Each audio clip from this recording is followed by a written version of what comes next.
Please try to find a seat, and it'll be hard tonight. We're going to start in a couple minutes.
Hello, everyone. Welcome to the Malibu Planning Commission regular agenda today on Tuesday, September 4th, 2018.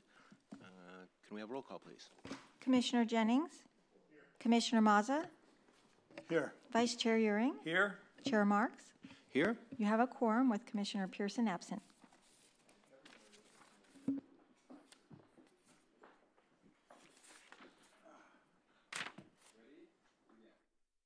Pledge allegiance to the flag of the United States of America and to the republic for which it stands, one nation, under God, indivisible, with liberty and justice for all. I didn't have to. Thank you for that. See approval of the agenda. You gotta start paying attention. I move we approve the agenda as staff recommends. Second. All in favor? Aye. Motion carries. Can we have a report on the posting of the agenda? The agenda for this meeting was properly posted on August 24th, 2018. Thank you very much. Anything ceremonial? No, not today. How about any written communication from the public? We'll have you come forward to the microphone if you would. You need a slip. Thank you. And we have Doug Burge, if you could come forward. Thank you. All right, I'll make this brief. I just wanted to bring up a past subject that we've been having some discussions with some folks in the city. This is concerning a previous planning commission meeting, and we had a hearing on a project. It was actually the Cortarzo residence on Cliffside Drive, and we had made a presentation, and within that presentation, it came about finding out later that there was some issues that we had with the basement and the exiting on the basement. Originally, that basement was meant for storage. It was presented with a room. It needed 2 exits. It was construed at the hearing that we only needed 1 exit. So one, I wanted to make a formal apology, not just to the public at large. I also wanted not to set a precedence knowing that we're producing drawings and we're going to be providing errors on the drawings, and it came out later that we definitely need to have 2 exits, which we're going to be putting in. So I wanted to apologize both to any planning commissioners that were having issues or the assistant city attorney, because I know Trevor and Bonnie, and this was kind of going around and about. But, you know, from our end, you know, it was strictly an issue where there was a change made in the use. If you have a storage in a basement, you don't need 2 exits. Started out that way a long time ago. Got presented wrong. Definitely need 2 exits. We've corrected that since then, and it's showing up in the set of plans that's going to be submitted to Building and Safety. So that's the set of plans we have now, and Bonnie has that set of plans. So I just kind of wanted to go on record with that. Thank you. Thank you as well. Let's see. So, anyone else in the public comment? Okay, we'll close that out. So next up, any planning commissioner comments?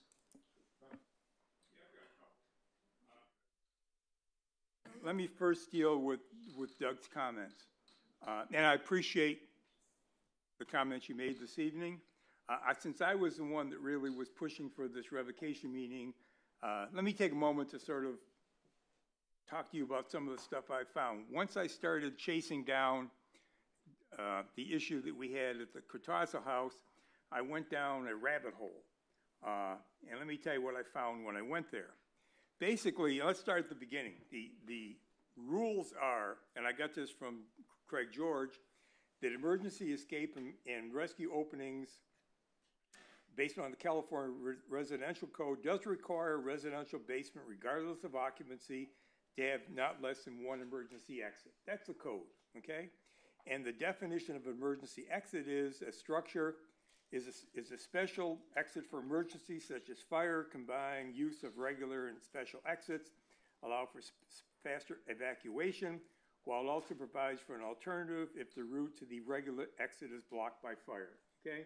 So it was fairly clear to sort of say we had to have 2, and an emergency exit is a separate exit needed to get there. Now, I went back and took a look at the Planning Commission's LCP policy, basement, subterranean, garage, and cellar policy that was developed in May of 2015. And that very clearly states that therefore any bedroom in a basement requires a light well, and in this context, the bedroom is interpreted broadly and generally includes rooms that could be used for sleeping. So this suggests that based upon this policy, there should be 2 exits, except for the fact that this isn't really a policy. Nobody has to, what I learned was nobody has to adhere to this thing. This is more of a suggestion than a policy, okay? And what I saw was that when this, in the final document we saw from the staff, was that they ignored this, and Building and Safety Department basically went with the building and ignored the safety component and said that opposed to having 2 exits, we only need 1. So I don't know how many of these policy statements we have from the planning department which don't mean anything, but if somebody could let me know that, I could avoid a whole bunch of reading that I do when I look at these things and trying to figure out what the heck I'm supposed to be reviewing and making decisions on, because this is kind of crazy. And then I went to the Building and Safety Department. And a couple things. My first meeting with them, they said, Steve, you're absolutely correct. We need 2 exits for the basement. And I said, okie dokie. And then a week later, I got another letter from the Building and Safety Department that says, no, we don't need 2 exits. In effect, Steve, because the 1 exit that we have looks like and is designed based upon the standards needed for an evacuation exit that meets the requirement for an emergency exit. So a single exit and an emergency exit could in fact be the same exit, and I didn't understand that at all, okay? So I guess my bottom line is, look, I'm the one that sort of pushed for this revocation meeting. I'd like to reverse that comment and hope the commission would join me in that, because I think the rules that the city has that they explained to Doug Burge that he had to follow don't make a whole bunch of sense, all right? I mean, it was It's depending upon who you talk to, I got 4 different explanations of what the hell should be going on. That's wrong. Hopefully we'll get it cleaned up as we go into the future, but right now I'm willing to accept Mr. Burge's explanation and say let the whole thing sit, so for whatever that's worth. Commissioner Mazza? Yeah, I continue to get a lot of questions about Nobu and Soho, so hopefully we're getting that scheduled pretty soon, like real soon, because I get tired of trying to answer it. And then, have we ever heard another word from the City Council on mansionization, and are they going to take that up? Do you know? They are going to take that up. Staff is in the process of preparing some policy options for the council to consider. I'm reviewing the draft now, and we'll be getting that to the City Council in the next month or 2. Thanks. I have one more. Good. Just 2 that I forgot. Bonnie, we got that email from one of the residents who live near Soho that indicated they were having events there that they weren't supposed to have. Have you any chance to chase down and see how many other complaints we've got from that? I did talk to our code enforcement officer who did reach out to that person. I'm not aware of any other complaints that we've had on that. I have talked to the attorney for Soho House, and we will be including that as part of our review that we bring back to you. Let me ask a question. When somebody complains, let's say this resident complained to the compliance, what do they do? I mean, because the story I got back from the guy said they wanted to know if he had filed a complaint with the police department. Right. Okay? And his statement was, look, it wasn't the police would not know that he's got a requirement in his permit that says he's not allowed to have events there. Mm-hmm. So if he called them, they wouldn't do anything anyway. So when they get a complaint, do they typically go out and look? That's my understanding that they do go out and look. The reason why it's important for the sheriff to document to receive the complaint is so that they can go by and document, because we don't have code enforcement available 24 hours a day. Right. That's the function of the sheriff department, to be the city's police in effect. So we have followed up, and they are restricted from having events. Okay. We'll make sure that the sheriff is aware of that. Okay. One last one. I spent 5.5 years or plus working with the Malibu Community Alliance trying to come up with this dark sky ordinance, okay? Mm-hmm. And last Saturday, I was in an event in that colony or village shopping center, and First Bank has got a 40-foot pole that they put in front of their bank, lit up at night, okay, advertising First Bank. Oh, it's Malibu Village. Is it Malibu Village Shopping Center? Mm-hmm. Wherever First Bank is, right? Yeah, but it says Malibu Village. Whatever it is. I mean, do they have a permit for that?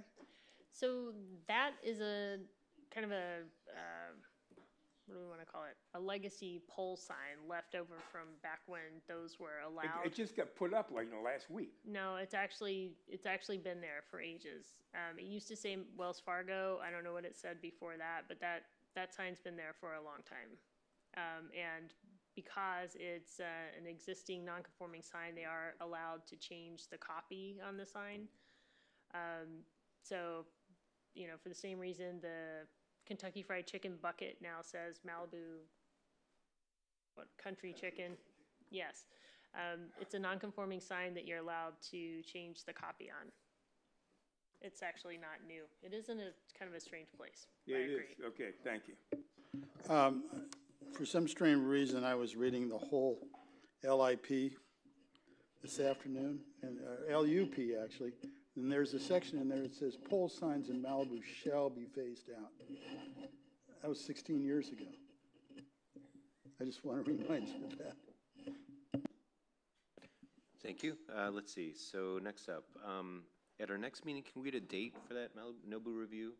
Or is there one already figured out? If we're trying to get a meeting scheduled with them to kind of wrap up this review process, and that's supposed to be scheduled for later this week.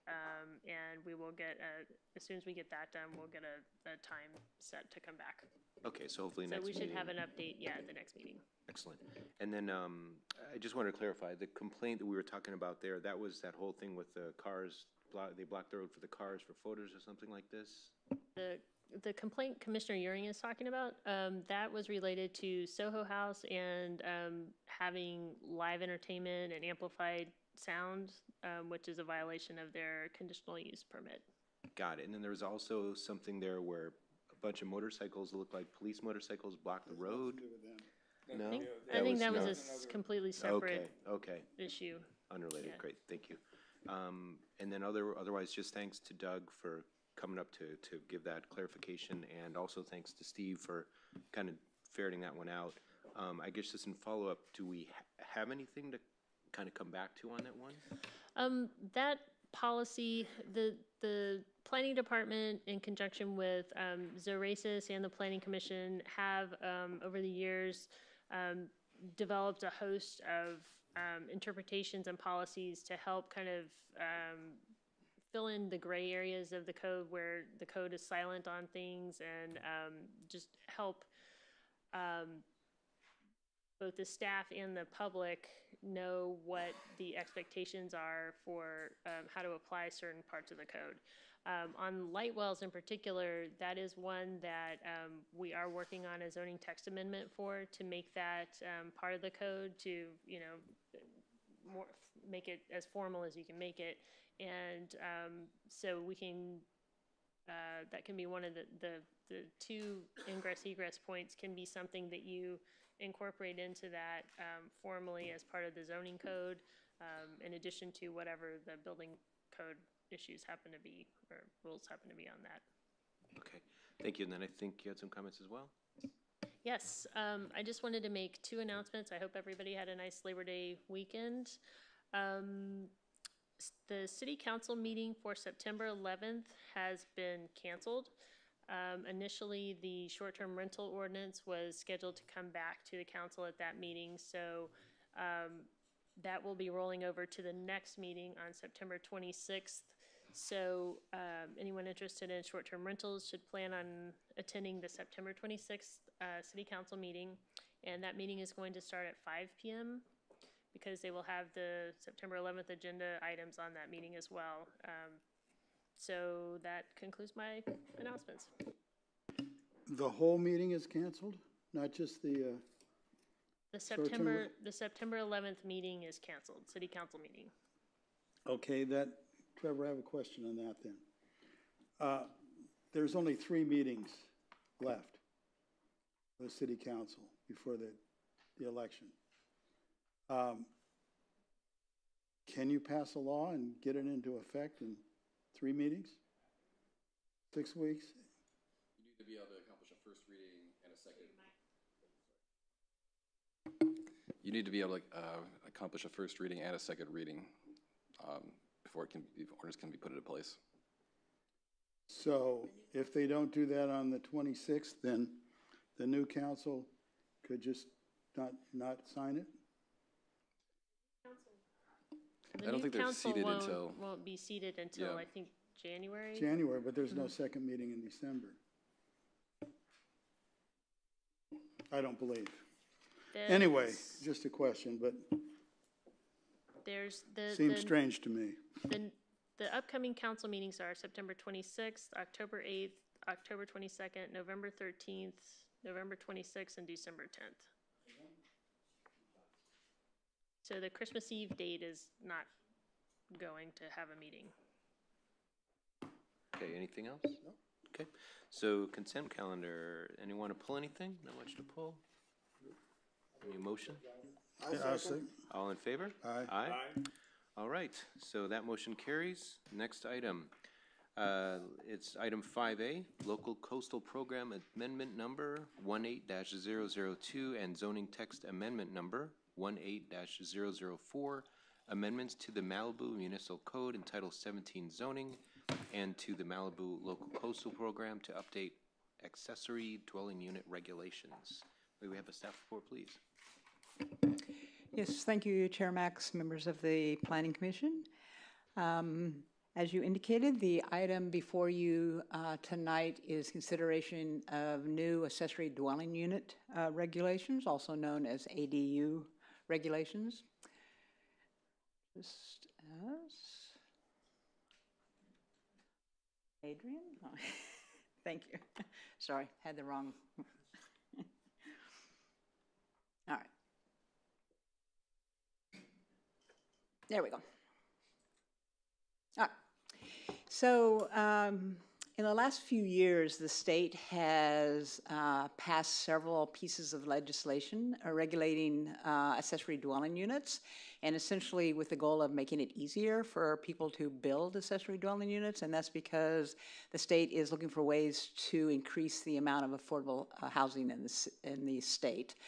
And so the state's new regulations actually supersede the city's regulations on second units, and so we use the term second units. They're now known as accessory dwelling units.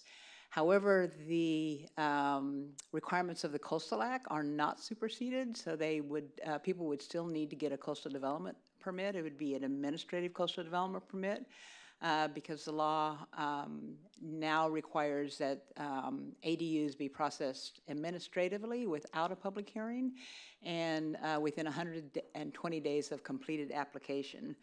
And so they will be processed by the planning director, and then similar to the environmental health permits, is that with the wastewater permits, they will be reported to the Planning Commission.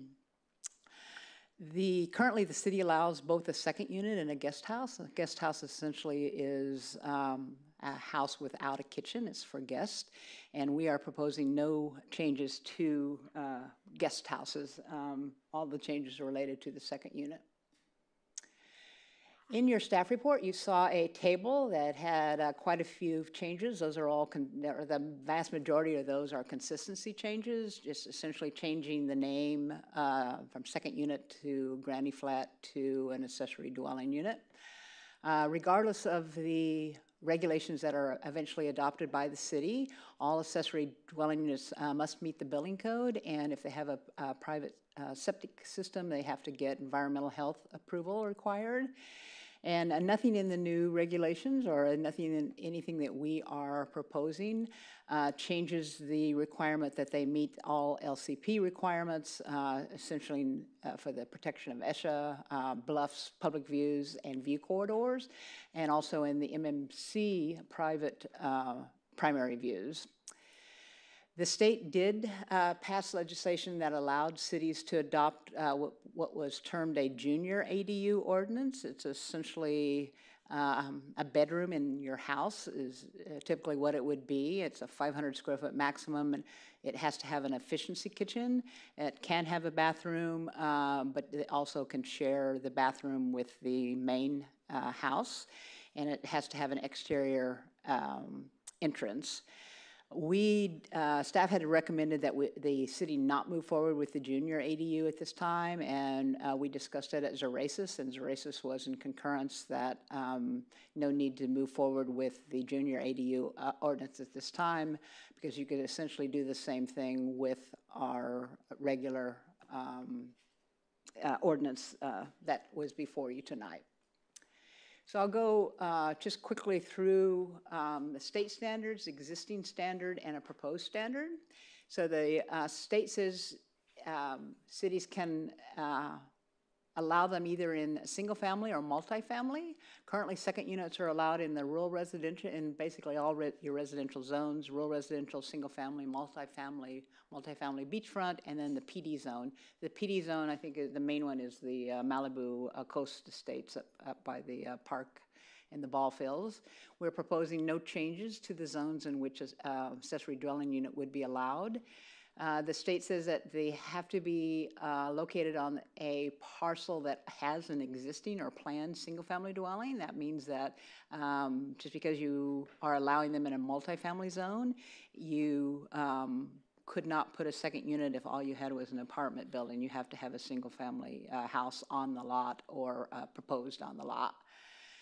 Existing standard is any second unit or any accessory or building in general has to be clustered around the primary unit to minimize fuel modification. And we are proposing no change to that and no changes to any of the other resource protection standards, as I mentioned before, the view and the bluff setbacks and protection of ESHA. In terms of unit size, the state allows attached units up to 50% of the existing living area with a maximum of 1,200 square feet, detached maximum of 1,200 square feet. Currently, the city, there's no difference between attached and detached, and the city allows a 900 square foot second unit with a 400 square foot garage. We are proposing 50% of the existing living area, up to 900 square feet for an attached, plus the 400 square foot garage. And for a detached, it would be the same, the 900 square foot maximum. In terms of number, minimum 1 per lot, and the city has maximum 1 per lot, no change. Passageway, it's essentially a pathway, and so what the state says, cities cannot require a pathway or a passageway from the street to the unit.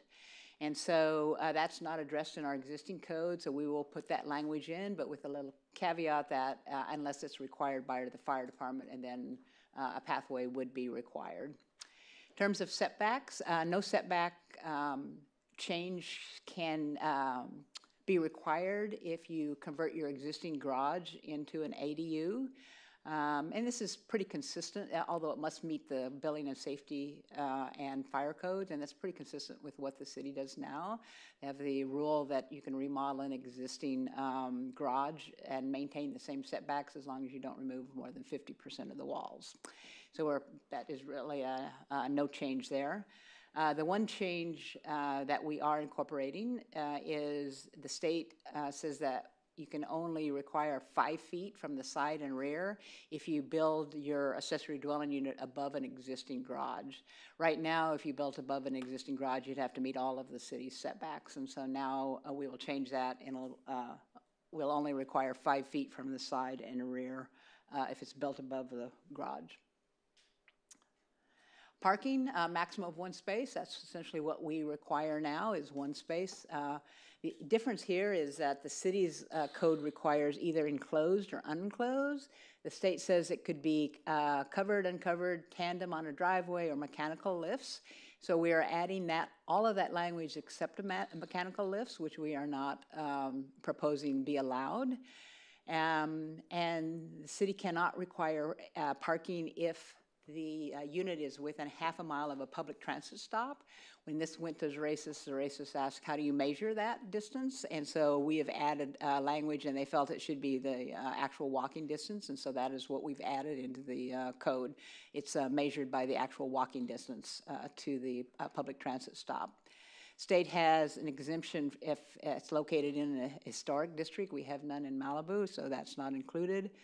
Also, if it's in an existing primary resident or an existing accessory building that's just being converted, we're going to mirror that language in our code.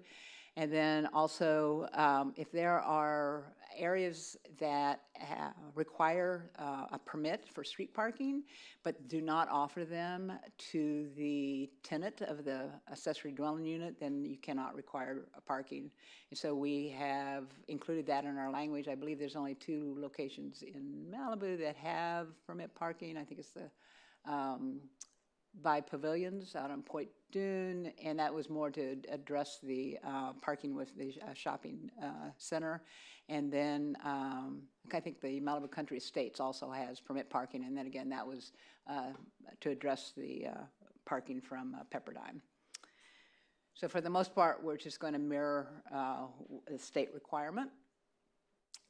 Fire sprinklers, the state says no fire sprinklers can be required in the ADU if they weren't required for the main house.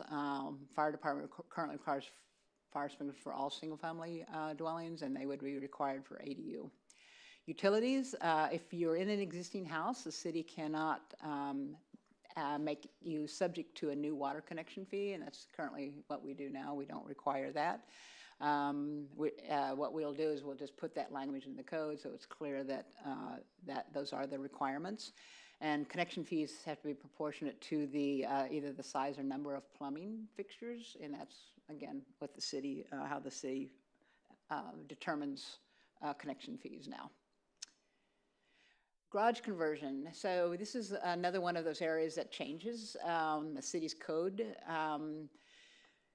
What the state has indicated that if you have an existing garage and you convert that to an ADU, you don't have to require a replacement parking unless the city requires replacement parking, which we do, and so you would have to replace the parking. The difference is we now require it to be either enclosed or unenclosed. The state has added, again, the use of tandem and mechanical lifts. So we are adding the use of tandem as an option in the driveway to park the vehicles if you convert your garage, but again, we are recommending that the use of mechanical lifts not be allowed. And then the last three items, owner occupancy and deed restrictions. They are in a sense related to when the city places conditions on a project, such as owner occupancy. Some cities require units to be, before you can have an ADU, the primary unit has to be occupied by the owner. We don't require that now, the state doesn't require it, and so we're not going to suggest any changes there. Rental, it's allowed. You can rent an ADU unit. You can't sell it separately. Again, that's what the code is currently now. You can't sell it separately. Right now, we are leaving the language in that it can be rented, either short or long term. I know the city's going through the short-term rental ordinance, so that may tweak it depending on what the outcome of that. But right now, we're recommending it to be allowed for both short and long term. And then the deed restriction, it's not required, and we're not recommending it. And again, the deed restriction would be used mainly if the city had an owner occupancy requirement or we're going to prohibit short-term rentals.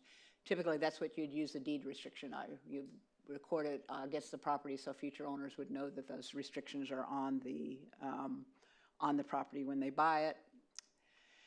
And then finally, in your packet, we did not include a definition of a car share vehicle. And so one of the, which I actually think I skipped over, one of the reasons the city can't require parking is if it's in within a block of a car share vehicle. And so we have come up with this definition, which I'll read into the record, and that's what we'll be using. A car share vehicle means a motor vehicle that is operated as part of a regional fleet by a public or private car sharing company or organization and provides hourly or daily service. And so these are not intended to be Uber or Lyfts. That's not what these are. These are the zip cars and that sort of thing that you can rent them for a day or a couple of hours. So with that, that concludes staff's presentation, and I'll be happy to answer any questions. We are recommending that for tonight, we do not have a resolution for you. So we are recommending that you provide direction to staff and direct us to bring a resolution back, which we will bring probably at your next meeting. Thank you very much. Let's see, I'm going to open up the public. Oh, go ahead. I just wanted to report on some information that came out of a conversation I had with Coastal Commission staff. They're going to be reviewing this over the next few weeks before we come back to you. But one of the things that they are concerned about is that the city not be overly restrictive on parking for second units, or sorry, now I'm using the old term, for ADUs, and that that rather than requiring one parking space for all new accessory dwelling units, that the city look at places, if there are any places within the city where there might be sufficient on-street parking available where it wouldn't interfere with coastal access for the public.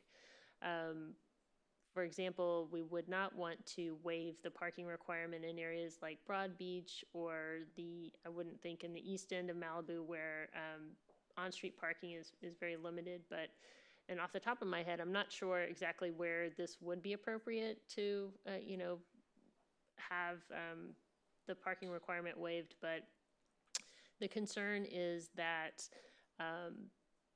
the Coastal Act not be seen as something that is an impediment to affordable housing. So that was something that the coastal staff suggested. Let's see. The other thing they suggested was considering a junior ADU ordinance, just to provide clarity. If, from their perspective, if a junior ADU meets all the requirements of the state, and as you might recall from Joyce's presentation, a junior ADU is something that would be carved out of an existing residence rather than adding any additional square footage. You'd basically take a bedroom and convert it. It can have just a small partial kitchen. They're limited to 500 square feet, and they can share a bathroom within the existing house. The coastal staff said that those could be considered exempt from a coastal development permit because they're not, in theory, adding fixture units, so you wouldn't necessarily need a septic upgrade or anything like that. So whether we allowed them or exempted them or what, they think that it would be a good idea for the city to address them in some way in our ordinance. So at this point, we haven't done that because our perspective, from staff's perspective, you can essentially do all those things with the existing draft the way we have it. So I just wanted to pass those comments along, and that's it. Thank you. I'm going to ask one favor. I don't have any speaker slips. Does anyone wish to speak on this? I'm going to open the public comment. No one. Closing public comment. Okay, we'll come back here. Bonnie, are those questions from the Coastal Commission, they reviewed what we have right now, and those were their comments based upon their review of the... They haven't reviewed, when I was having the conversation, they hadn't reviewed the whole text of everything, but I basically explained that most of the substance of our changes is pretty limited. It's mostly terminology changes, and then adding some additional flexibility about how you do the replacement parking. Like if you convert your garage, you don't have to build a new garage. You can do it on your driveway or whatever. But that our changes really weren't, since we already deal with second units, we were mostly changing the labeling. So except for the comments on parking and the small units, they were basically accepting Right. what we had. Yes, they view Malibu as different because of the go figure, the sensitivity of right. our resources and the fact that almost all of the city is on septic systems, so that limits the ability to be completely ministerial with all of the ADU type things. And Joyce, the question of septics. What happens? I mean, is there a review of when they want to put an additional unit? Is a septic review required? Do we know? I think it would depend on if it was an attached or new, yes, and they were proposing a new septic system or even an attached unit, because I'm pretty sure environmental health would want to look at the capacity to make sure the capacity inside of a house. In a nutshell, there's hardly anything that doesn't get reviewed by environmental health. So if it would get reviewed one way or another for septic capacity. And if, just to kind of build on that, if a new ADU was going to increase the septic capacity such that some sort of an upgrade would be triggered, then the ADU and the septic upgrade, that wouldn't fall under the 120-day requirement, because that's an environmental health review it would be more time consuming than that. Last two. The document in the back, the state, I guess it's the state review, the question, says that you can restrict short-term rentals and require permanent residency or residency on the site. And we have, based upon your review, ignored both of those things, just said we don't want to do that. Is there a reason for that? I think the thought initially, and you are correct, the purpose of the law, the ADU law, is to increase affordable housing. And so I think the interest of the state would be mainly permanent, long-term housing as opposed to short-term housing, which is typically for vacationers. Right. And it's not increasing affordable housing. However, we had decided and discussed it as a racist. I believe the idea was to wait and to see what happened to the city's short-term vacation rental ordinance before we tweak this, and so it's sort of almost a placeholder, and unless this goes quicker than your short-term rental. Yeah. And how about the permanent, the residency of the owner to be on site if they put one of these things in? If you're referring to one of the junior. Well, there was something that said that if you've got to have an owner occupancy to do this thing, right? Most cities require owner occupancy of the junior units that are inside the house, not for detached or attached. But if it's inside your house and you're sharing the bathroom, then yeah, almost all cities require because I thought that the rule said you could do that. You could have owner occupancy.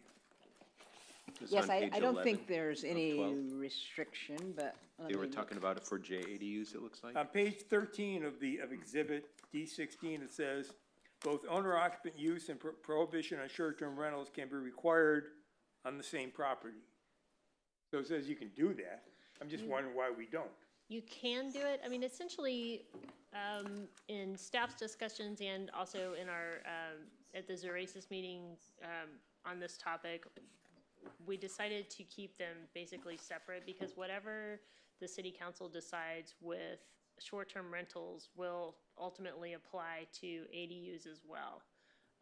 Meaning if the city council decides that for the short-term rental ordinance that primary residency is going to be a requirement for anyone doing short-term rentals, anybody that has a guest house or what we're going to now call an ADU on their property would have to be the primary residence in order to do a vacation rental of that accessory unit.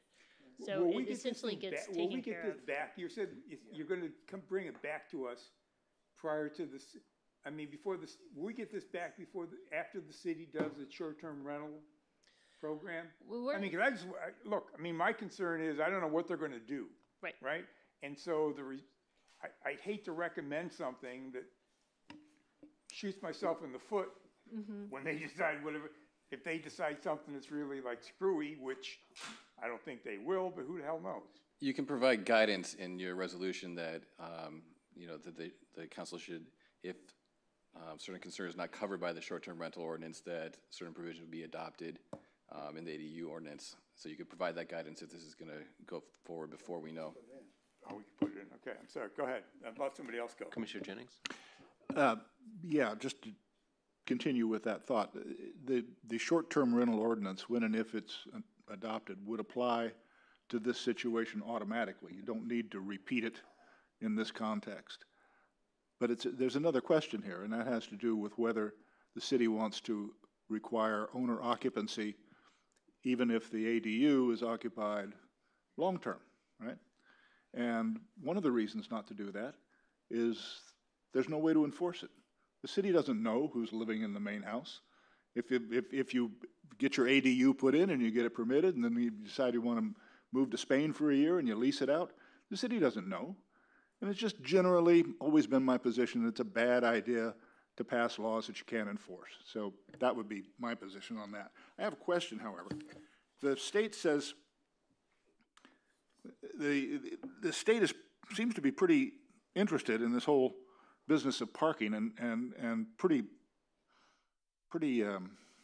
free in what they're offering as alternatives, and they say that the standard is parking on a driveway or tandem or with mechanical lifts, excuse me, and the staff report says, well, fine, except no mechanical lifts. How do you get away with limiting what the state says you have to permit? Or am I missing something?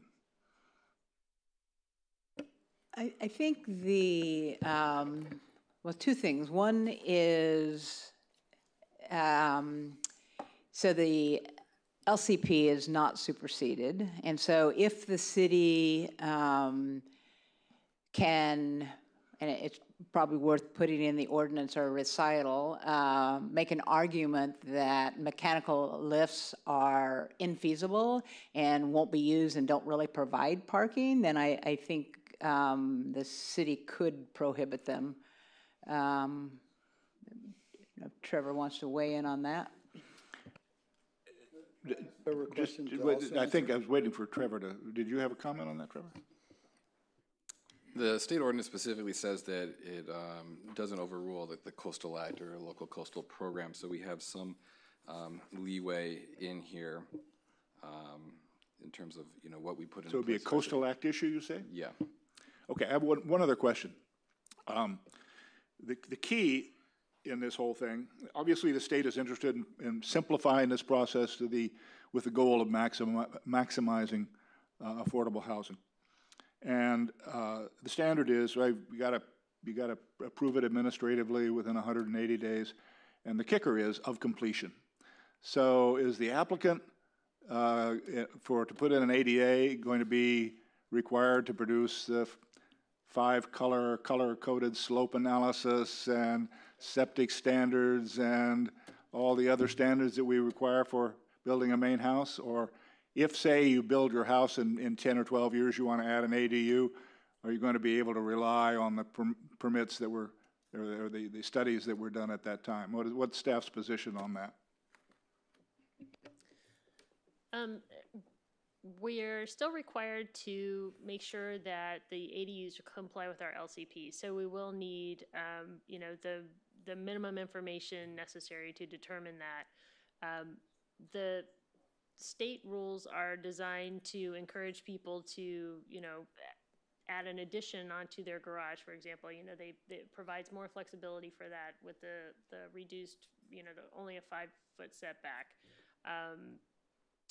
So, and attaching it or carving it out of your existing square footage, so you get any property owner is going to get the most streamlined process out of doing that type of ADU. But the short answer is we're still going to have to require, the minimum amount of information to figure out whether something's going to result in fuel mod and ESHA or block a view corridor or, result in a need for a change to the septic system. Let me ask it a little differently. Do you think that the process for getting a CDP or an administrative CDP, whatever you're going to call it, for an ADU is going to be significantly less expensive and less time-consuming than getting a CDP for a single-family residence? I think the time-consuming part will definitely be streamlined. The 120 days that's pretty speedy.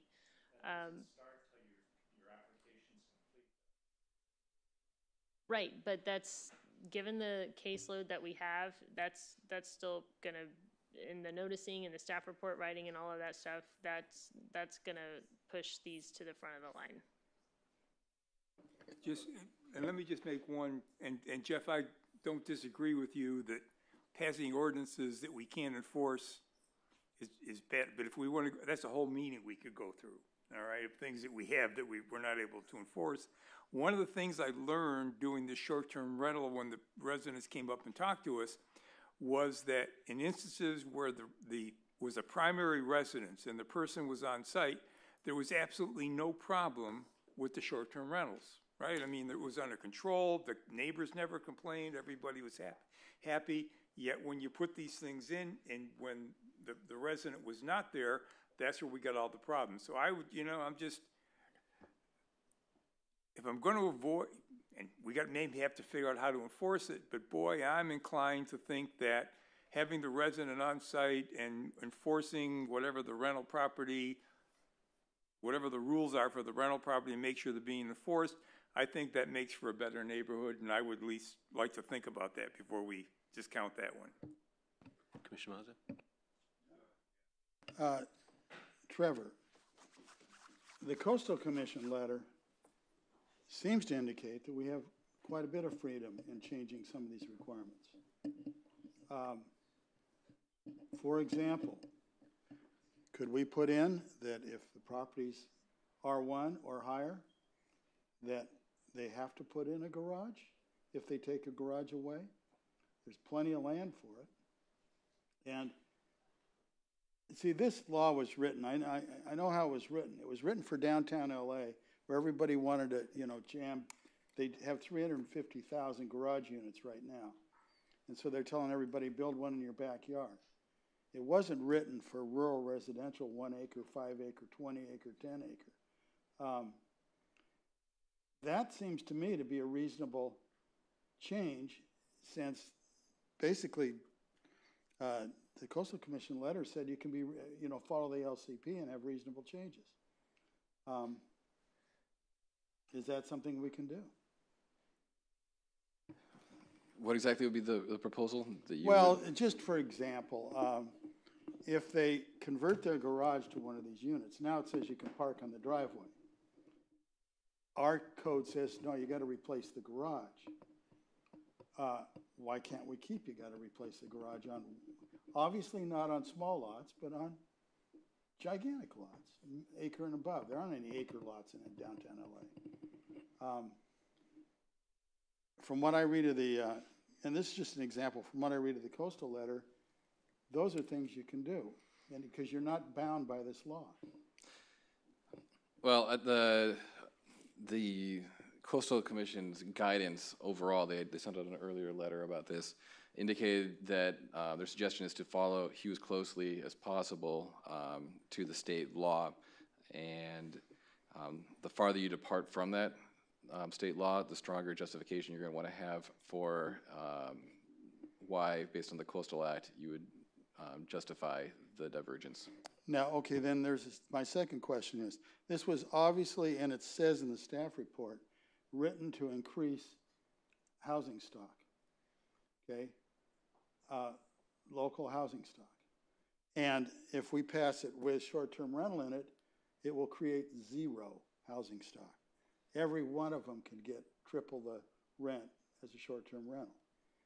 So aren't we going way off the rails when we do something like that?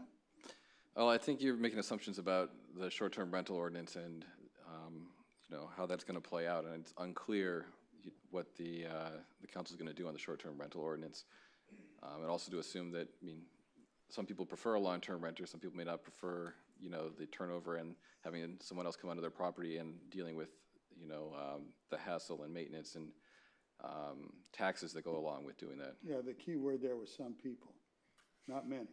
But it just seems to fly in the face of the whole reason for it. Commissioner Mazza, just to circle back to your question, actually, and when I was looking and Commissioner Jennings' question about the handicap, or not the handicap, but the mechanical lifts.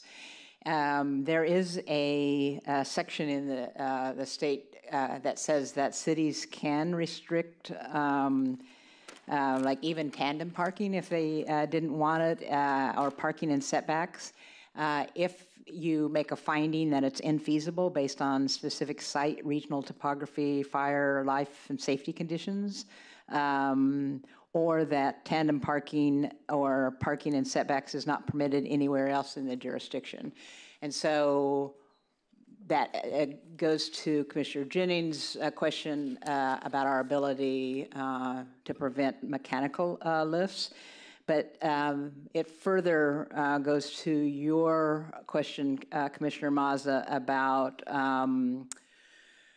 adding, requiring the addition of a garage. And so throughout the law, the one key thing that they keep coming back to is that whatever regulations the city comes up with, that we have to make a determination that our ordinance is applied in a manner that does not unnecessarily restrict the creation of ADUs. And so, so that's the key, is that's why all of these regulations are in there, is to facilitate the creation of ADUs. And so if we adopt an ordinance that actually burdens the ADU or makes it more difficult, then we would be inconsistent, I think, with state law, or at least the intent of state law. Okay, another question. It does say in the state's direction that short-term rentals can be banned, but I want to go on to what it says on D15 about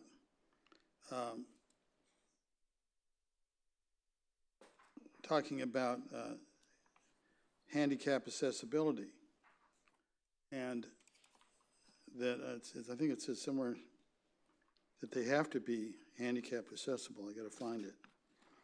So, is that in our provisions? Because it talks in other places about how you don't even have to have a path to it.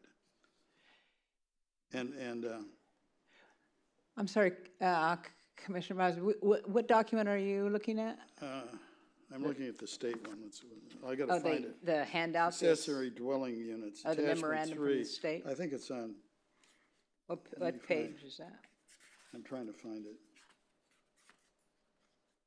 I think he's looking at the HCD memo. Did you say D15? D15. Yeah, Exhibit D-15, yeah. Let me find it.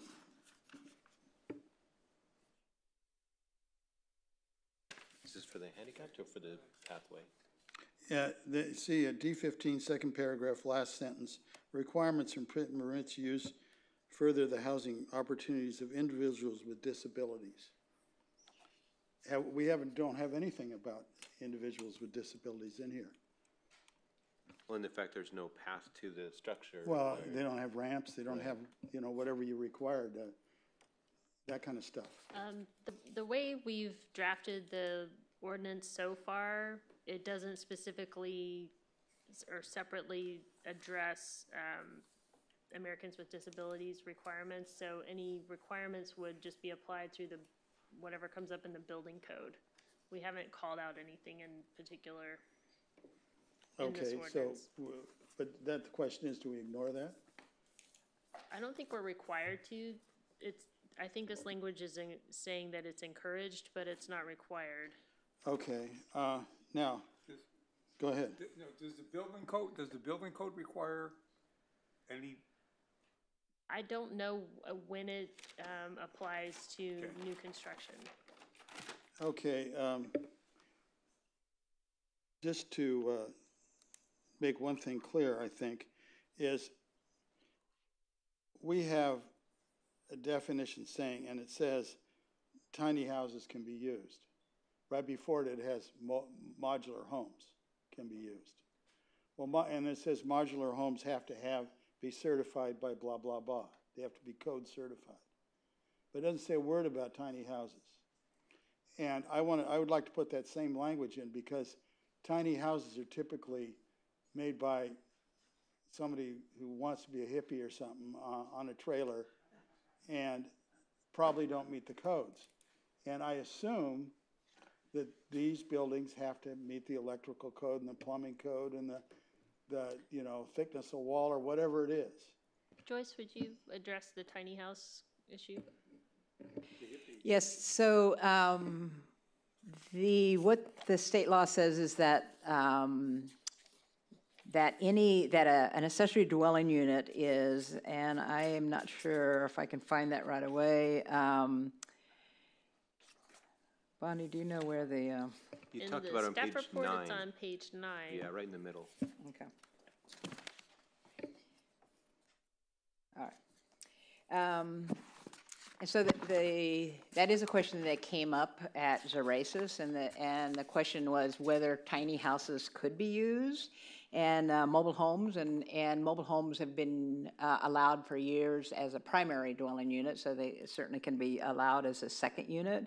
And the any reference to a code is state law, and I don't believe there's any state law as it relates to yet to tiny houses. But you are right.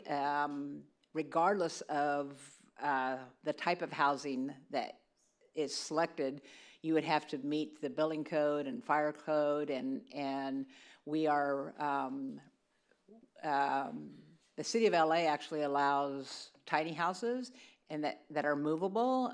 We are recommending that they be placed on a foundation, and that's necessary, of course, to make sure they stay on the property, and then also because of the septic requirements. So how is staff going to determine that a pre-built tiny house on a trailer is code compliant?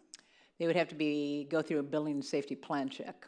Okay, well, shouldn't we put that in here, that they have to be code requirement? That's what it says for mobile homes.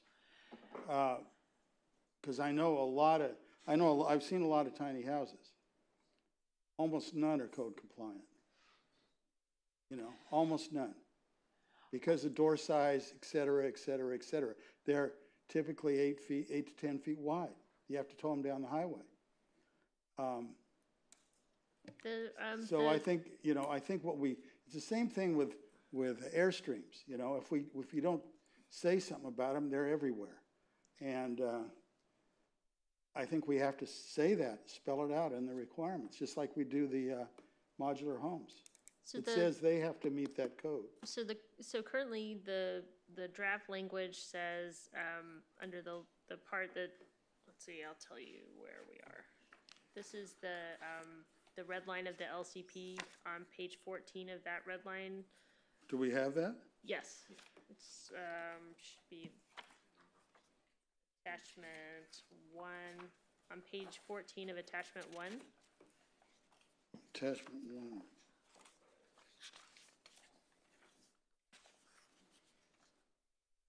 That says attachment 2. Okay. What is attachment 1? Oh, okay. So in the middle of page 14, it says additional requirements for all accessory dwelling units, and then item B is building and safety compliance, and it says the accessory dwelling unit shall comply with the same building and safety requirements as the primary dwelling unit in accordance with the government code and California Fire Code. So that's directing that the ADU would have to be reviewed for building safety to be a primary dwelling unit as opposed to like an RV or something on a. So we banned wheels. towables. They have to have a foundation. If it's going to be an accessory dwelling unit, yes, it has to be on a And foundation. then we have provisions in here that aren't applicable to our building code. For example, the setback. So we don't. Well, that's not a building code, that's a zoning code. Can I just jump in on this for just a second? Because I think the language may be a little problematic in that same section you were just reading, because were somebody to use a manufactured unit, modular home, whatever you want to call it, those are not governed by the same building codes as permanent residents that are put on the property. So saying that it has to meet the same building and safety requirements as the primary dwelling unit is probably incorrect. Those units are governed by HCD, Housing and Community Development, State of California, and so they meet those standards. They don't meet the same standards. So to be clear, if somebody rolled on, just to John's point, Silverstream and put it on a foundation, it's not going to meet that section B, 9B, so it wouldn't be allowed. So you couldn't just put a trailer on rocks. I know, I just like to, somewhere I read in here that these modular homes had to follow the code that Jeff's talking about. I don't know where it is, but I read it in here, and I wanted to have the same language on these tiny houses, because there's no code for tiny houses. Well, this would be the code. This would say you can't have a tiny house because it wouldn't meet that section. Well, we're saying you can have a tiny house. I'm talking about. If your tiny house is on a permanent foundation that meets the requirements for either a mobile home. Which code? Yeah, I think you should go with the mobile home code and use the same language. You should put that. Yeah, we'll look into that and we can bring it back. Okay. Call it the hippie code. Okay. Now,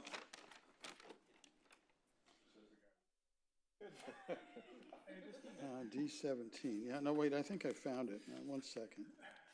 If you can bear with me.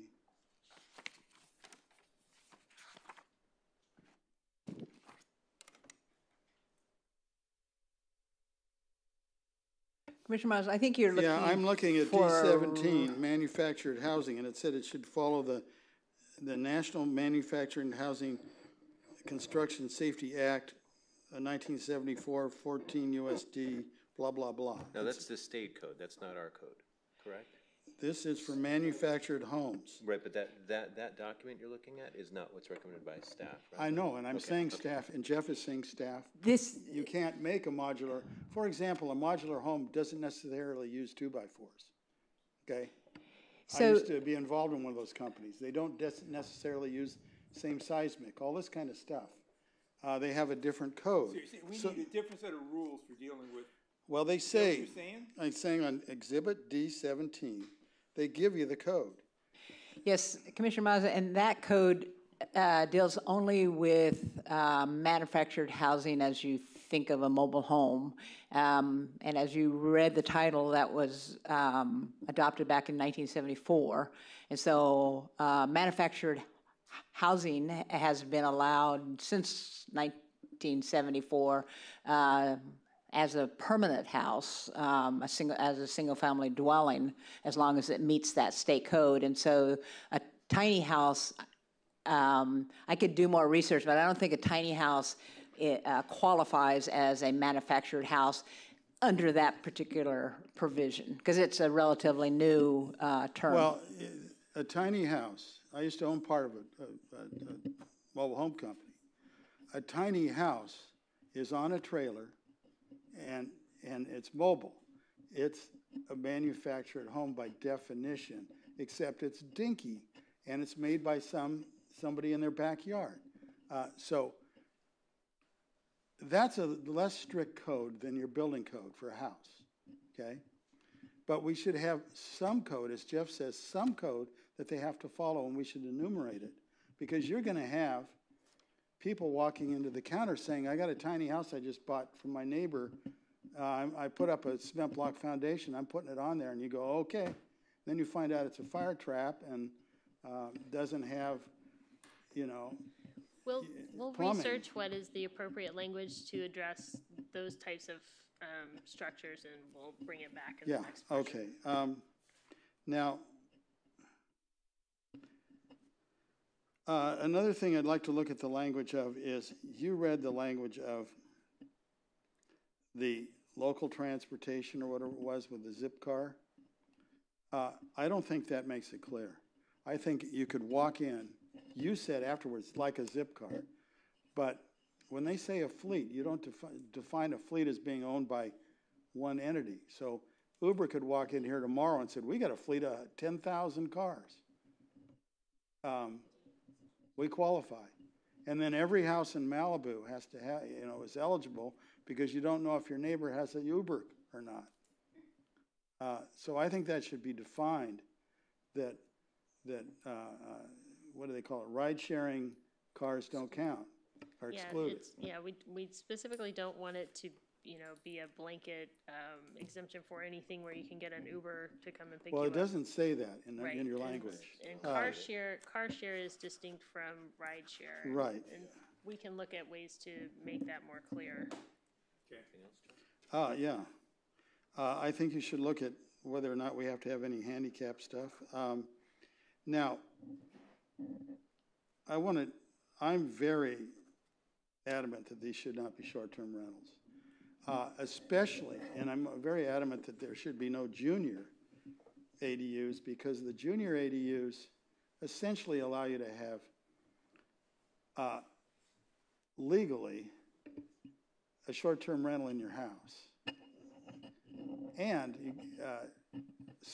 if you're not going to require owner occupancy, you've got 2 short-term rentals in your house. And that's not what anybody wants, is 2 short-term rentals in their house. And so this is codifying the fact that you can do it. And the whole law is written such that it's not for tourists coming to Malibu. This law was not written for tourists coming to Malibu. It was written for people in South Central to have a place to live. Well, our biggest problem in Malibu, there's 2 ads on Nextdoor right now. People want to pay, up to $1,500 for a room to live in. These aren't going to be ADUs. They're going to be short-term rentals. And the council can change that later, but as far as I'm concerned, that's asking for trouble. That's asking for 4,000 ADUs and 4,000 more dwelling units that are rented short-term. So we'd recommend the So we're language to doubling, say no short we're term. doubling the housing stock in Malibu for renters. Or quintupling it. Don't forget that this doesn't change anything in terms of what people are allowed to build on their property. It doesn't, all of our current regulations already address second units, and so we're mostly talking about a label change from second unit to ADU. Not really, because And a processing change, but it doesn't change the fact that if you already have a second unit or a guest house on your property, you can't put another one. It doesn't, you don't no, get but to. what it's saying is in our code, it says you may not rent your guest house. It's right in there. It's in our LCP. And we're saying, yeah, but if you build one of these, you can rent that one and you can do it short term. So it is adding, if half of the people in Malibu build an ADU, you're going to add 2,000 short-term rental potentials. I just want to make clear that this doesn't change or increase the potential or really the attractiveness very much of people building an ADU. They can already do that today. So it's not opening the floodgates, so to speak, because It sure makes it easy. And it depends on what the city council does with short-term rentals, whether you can actually rent this and not be a primary resident. The city council isn't going to change the LCP saying guest houses can't be rented. So what they're going to do here is just, if we ban it, they can always turn around and say you can change the law. But if you're silent on it, or you say you can rent them, So there it is. It's an ordinance. Recommendation would be to change, to not include short term. I think going up, we're gonna make, at least I'm gonna make a recommendation that short-term rentals are not allowed, so I don't disagree with you. I think there's gonna be a That's message sent up consistent. that we wanna prohibit that. Well, I think it should be in there and they can take it out. Okay. Because that's the it's something recommendation. we're allowed to do, and it's totally against what we want to do for Malibu. I mean, we need housing for people who work here and have kids and places like that. And we don't have any anymore. It's all gone. Yeah. Believe me, it's gone. You can talk to people. So do you, just in terms of how you're putting together your recommendations, I don't know if you have anything in mind, Chair Marks, at this point, if you want to kind of go point by point and figure out a recommendation? That's what I want to talk through next, because I've Okay. kind of got my list of high-level items, and Okay. then I've got some specific observations in the document. Okay. I wanted John to just finish. Okay, well any then last as we thoughts. go through them, we'll go through them, but I think we already have an answer on putting the definition of mobile homes in. Right. I mean, can we take a consensus on that? Well, we'll go through item by item, so I just want to get the Well, I just ideas want to on the get rid of table. those two, so we don't have to discuss them again. We just discussed them. Okay, so which, I the mean, first do one we would have be- consensus on putting the language on, for tiny houses on having to follow the So code?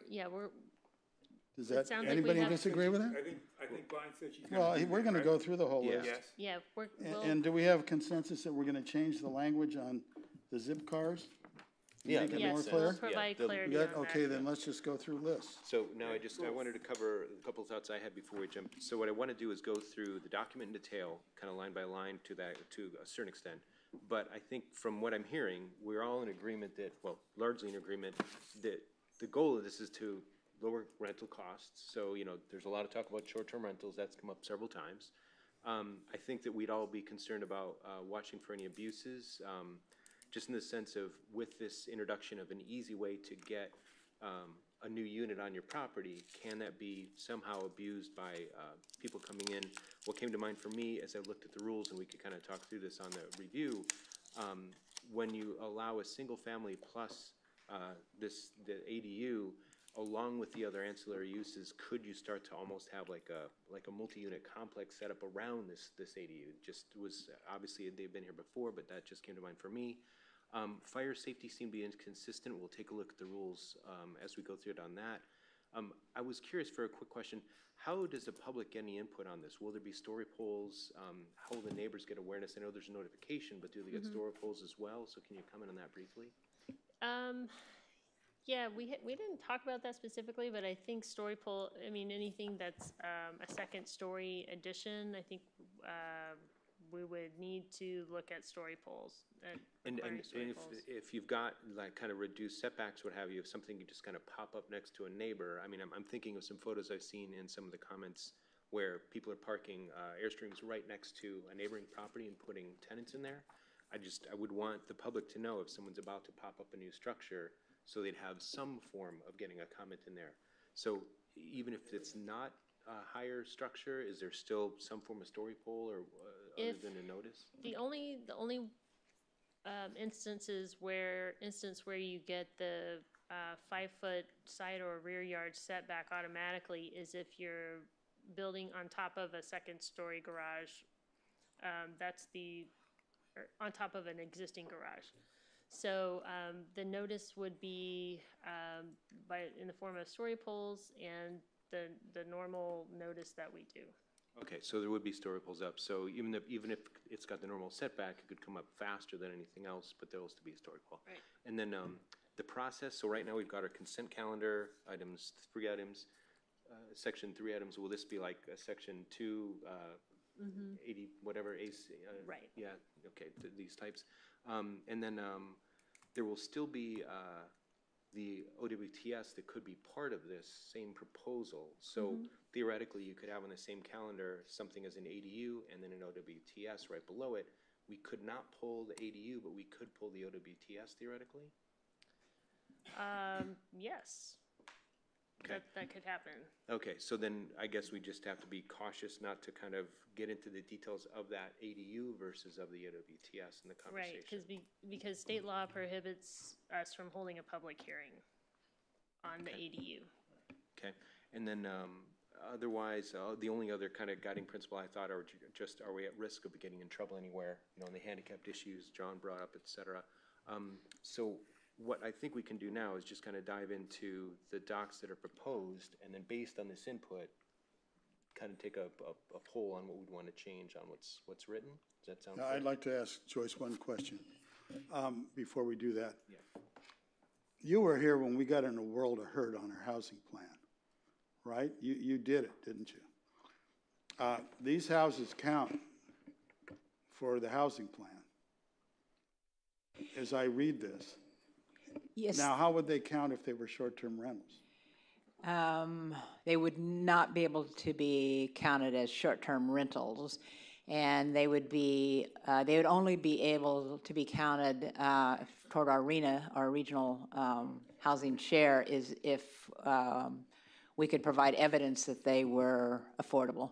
So when we adopted our housing element, we actually sent out a survey and did research and tried to determine, and this is for the second units, how many were rented, how many were not, what the rent was. And so we went through a whole process to convince HCD that they were affordable. But yes, if we can prove that they're affordable, we could count them toward our regional housing need, but it would have to be long-term housing. Well, now, could we, and now I'm going to sound like a Democrat, can we take, say, they're not allowed to be short-term rental, and they have a maximum rent of X, which qualifies them for our housing plan, and then be out of the woods on that thing? Because that's always been a huge thing for the city. Try to find cheap housing.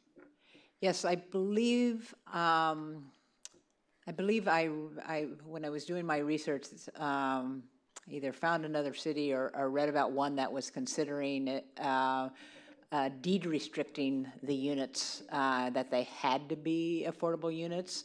It's I think the concern there would be whether that would burden them or be a disincentive to build them if people knew that they had to be affordable, which would, I think, be counter to what the goal was, which is to facilitate and encourage the development of them.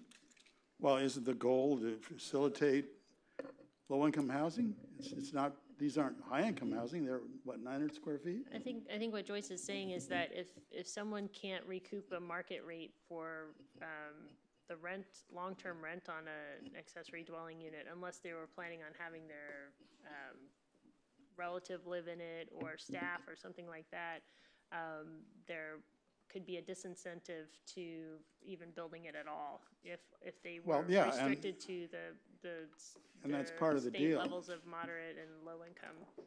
It's like, it's a 900 square foot building.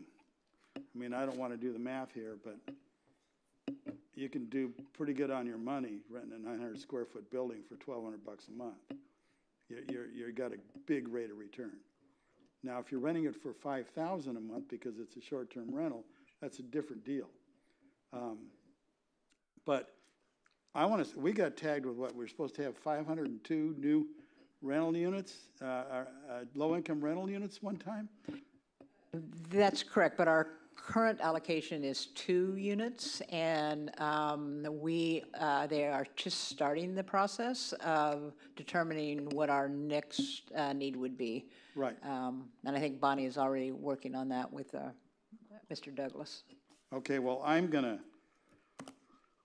I don't know if I'm out of order, but I am going to ask that we recommend that these are not short-term rentals. No, yeah, I agree, but let's go through the document, and we can add that in the right spot. So we've got, if we start with just the land use plan changes, proposed changes, we'll go from that document on, and then we'll try to incorporate everything that's been brought up in conversation.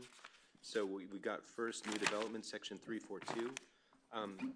Item C, the language there seemed to differ from the language that's in the PD section, my notes say, for the, the language on item, let me just read it off. It says you're limiting the maximum number of structures. That sentence. Can you tell us where it is? Yeah, it's on page 1 of the land use plan. Attachment 1, thank you. And you want to go to the first page of that attachment 1. This is chapter 1739. No, it's land use plan. So go all the way to the start of that document. So we're just going to go kind of section by section to see what changes we'd recommend. Okay. There's your Basically, that change is just meant to, take us from the use of the term second residential structure to the state term accessory dwelling unit. That's the only change there. Understood. What I'm saying is the language around and accessory units differs from what you had down in the section on PD, what was my notes? On PD? Permitted developments. I think you had different language plan in different areas. developments. Yeah, plan developments. You had a different phrasing there, and this phrasing on the first section seemed weaker than the plan developments. There it is. So, yeah, you're saying ADUs or guest house, the other is and guest house. So which is it? Is it or and? Because if you look at page 6 of attachment 1, you also see accessory uses, 1 ADU or guest house per lot. So, yeah, Chair Marsh, what you're looking at is the individual,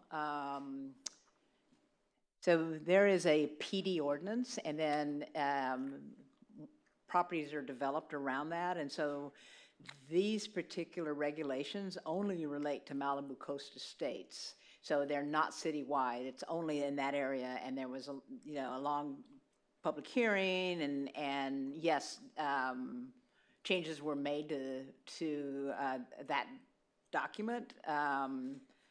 Actually, I don't believe we even had plan development standards. These were all new standards that were unique to the. The PD zone is the overlay that applies to the Crummer site, and that's it. Okay, so they have or, whereas the rest of the city will have and. Right.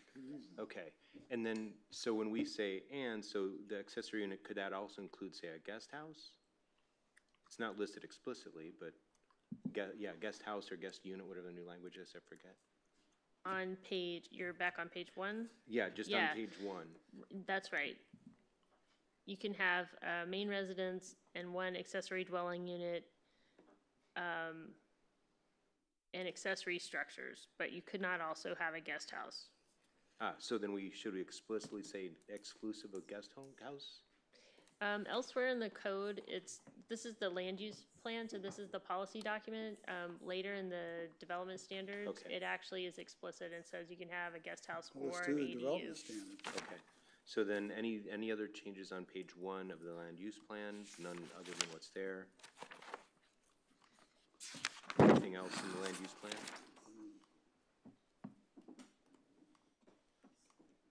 Then we can go to the LIP. Anything else, unless there's anything else on the land use plan? Not having read it.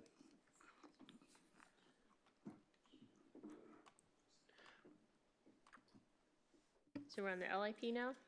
Yeah, unless there's any other changes we want to the LUP.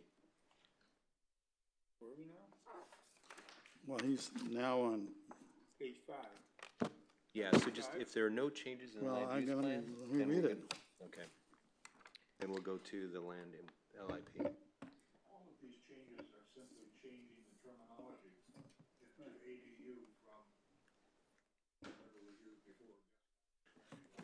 Yeah, and I just called out a discrepancy I saw. Right. That was all I had so far. And then on the LIP, as we discussed earlier, we'll bring you back a clarified definition of car share. Right, on page 5. Right. And then on 6, we already clarified for PD of that one Well, zone. can I go Yeah. back to that page? Yeah, Page 4, it says you have to have on-site parking. I thought we were allowing off-site parking if there wasn't any on-site parking. so section 523. 523. I mean, that's just a consistency thing, but 523 is saying that it's you one have parking. you have to provide 1 on-site parking space for your ADU. But I thought if there wasn't room for one, you could park on the street. That the short-term rental ordinance said that? No, Is that what you're thinking of? this ordinance, it doesn't say that? You can No. park in the driveway. Yes, it's the driveway. You can, as currently written, you have to, the parking has to be replaced on site. Doesn't have to be covered in a garage, but it has to be on So they site. can never count, Street parking, no, no. as That currently was, written, no. okay. Okay. Yeah, So no changes on 523 then? yeah. So next up, we're on page 6 now. So no changes on page 6. Well, slow down a little. All right.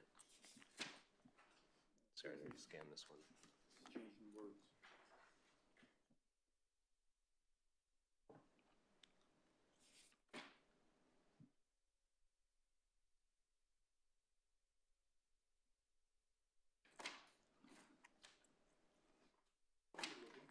Well, let me, Just, Go ahead. and this is a global question.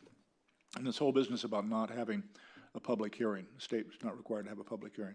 I've been trying to think.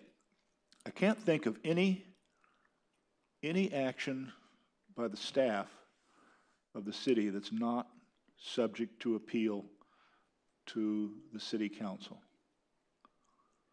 And I think it's kind of a fundamental part of municipal law, isn't it, Trevor? I mean, how do we get into a situation where a final determination can be made by staff without any appeal to anybody? I mean, not to say I don't like it, but it does seem to be anomalous. I believe, and Trevor, you can correct me if I'm wrong, that at a minimum, it could be appealed to the Coastal Commission. I'm pretty certain in some of the documents I read from other cities, it clearly said it could be If it was appealed, it could go to the Coastal Commission. And I'm guessing that that might have been an attempt to facilitate so that you don't have to go to the Planning Commission and then to the City Council and then to the Coastal. That I think it was Newport Beach that said you could go directly to the commission. But it was, they did make it appealable, so. It might make sense to allow people to go directly to the commission, but appealing to the commission's a lot different from my perspective. It's a lot different than appealing to the city council, as a former city council member. Well, let me add this. The LIP specifically says you cannot appeal if you're out of the coastal zone, or the appeal zone. And I'm sure 90% of these will be out of the appeal zone. It says you're prohibited Right, they from would it. only be appealable to the Coastal Commission if the development was in the appeal zone. We puzzled a little over the question that Commissioner Jennings has raised. How do you have an local appeal process without a public hearing? And we don't have an answer on that right now. If you're going to have a local appeal process, you'd have to have a public hearing, I would think. I think the idea of not having appeal is that this would be a ministerial decision, similar to a building permit or something like that, that wouldn't be appealable. Those are appealable. The state wants the ADU process to be as streamlined as possible and wants it to be a ministerial process, but the Coastal Act does kind of throw a curve into that with the CDP. If you want to recommend an appeal process, that can be a recommendation. I just raised the issue because it confuses me. I don't have a suggested solution. Well, that's part of why I called out kind of the process, because effectively we could let the ADU come through, but then we could appeal the wastewater treatment facility, which is kind of like almost oxymoronic, you know? Not really. I think we should have an appeal process, maybe straight. I mean, I think we have leeway on this. Trevor could disagree, but that letter seemed to say we have leeway. And, I mean, if my house was 5 feet from where somebody's dragging in a trailer or a little tiny home and blah, blah, blah, Well, and again, it blocks my view or that something. setback wouldn't apply to a new construction unless it was already on top Well, of say an for existing garage. example, the staff person didn't go up to the house and look, and the guy's view's gone. And you slapped him a permit. What's he gonna do? Sue the city? There's gotta be some appeals for some things. There is gonna be a story pole installation that would happen for anything that's 18 feet. These would be under 18 feet, right? By They definition, need a yeah. site plan review if they're. No, not necessarily. It To wouldn't, qualify yeah, as if an it's over ADU. 18 feet, it needs a site plan review, right. But what happens if it's over a garage? It's almost by definition over 18 feet. And it says right in the state thing that you can put them over a garage and you can't appeal them. But if it's over 18 feet, then the site plan review would apply. I think we're arriving at, we should have some form So of what appeal, happens if yeah. we include an appeal process? Where does that back us into some, who's going to argue with that? I think we would probably need to do some more research on that as to how that would happen. I think the unique part of our ordinance is the fact that we're dealing with a administrative coastal development permit.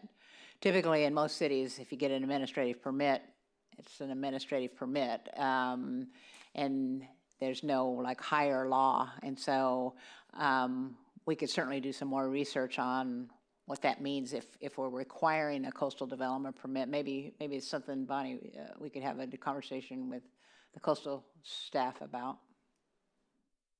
I just think there should, I agree with the conversation. There should be some ability to, if it's doing something wrong, somebody should have the right to sit down and appeal it someplace, so. So the planning commission's direction could be to return with further analysis of appeal options and options for an appeal. Please, yeah. By you, hopefully. Now, I have another question on that.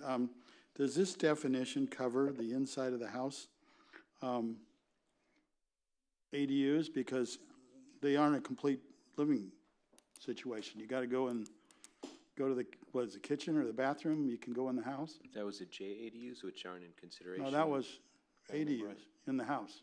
Those are the junior units only. Only junior units in the house itself? No, only junior units have the separate, have the shared kitchen. Right. All Or ADUs. the bathroom, right, share a bathroom. That would only be allowed if we adopted a junior ordinance, Okay, well, okay. a junior AD ordinance. And let me ask you, before we go on, this ordinance doesn't propose JDUs, right? Okay, so we don't have to comment on that. Okay. Next. And were we gonna, in some areas here, it called out, where is it? We're changing the language to always take out second residential unit or just second unit? No, it's, Because I just saw one place on page 11. Just second unit. Okay, so then what, the second residential unit, what's the difference then between that and an ADU? This is one of those kind of complexity things that's part of our local coastal program. There's a definition for second unit that appears in the LCP and in the municipal code, and it basically says it's an accessory unit with, you know, sleeping and eating facilities and all that stuff. And then in the LCP, this other term turns up for second residential unit that includes both what we have today, a guest house, and a second unit. So it lumps both of those, either with a kitchen or without a kitchen, under the heading of second residential unit. So we still have that term, but they're two, it captures what we're gonna now call ADUs and guest houses. Okay, so no change, so that is correct to still say second residential unit on page 11? Okay, okay.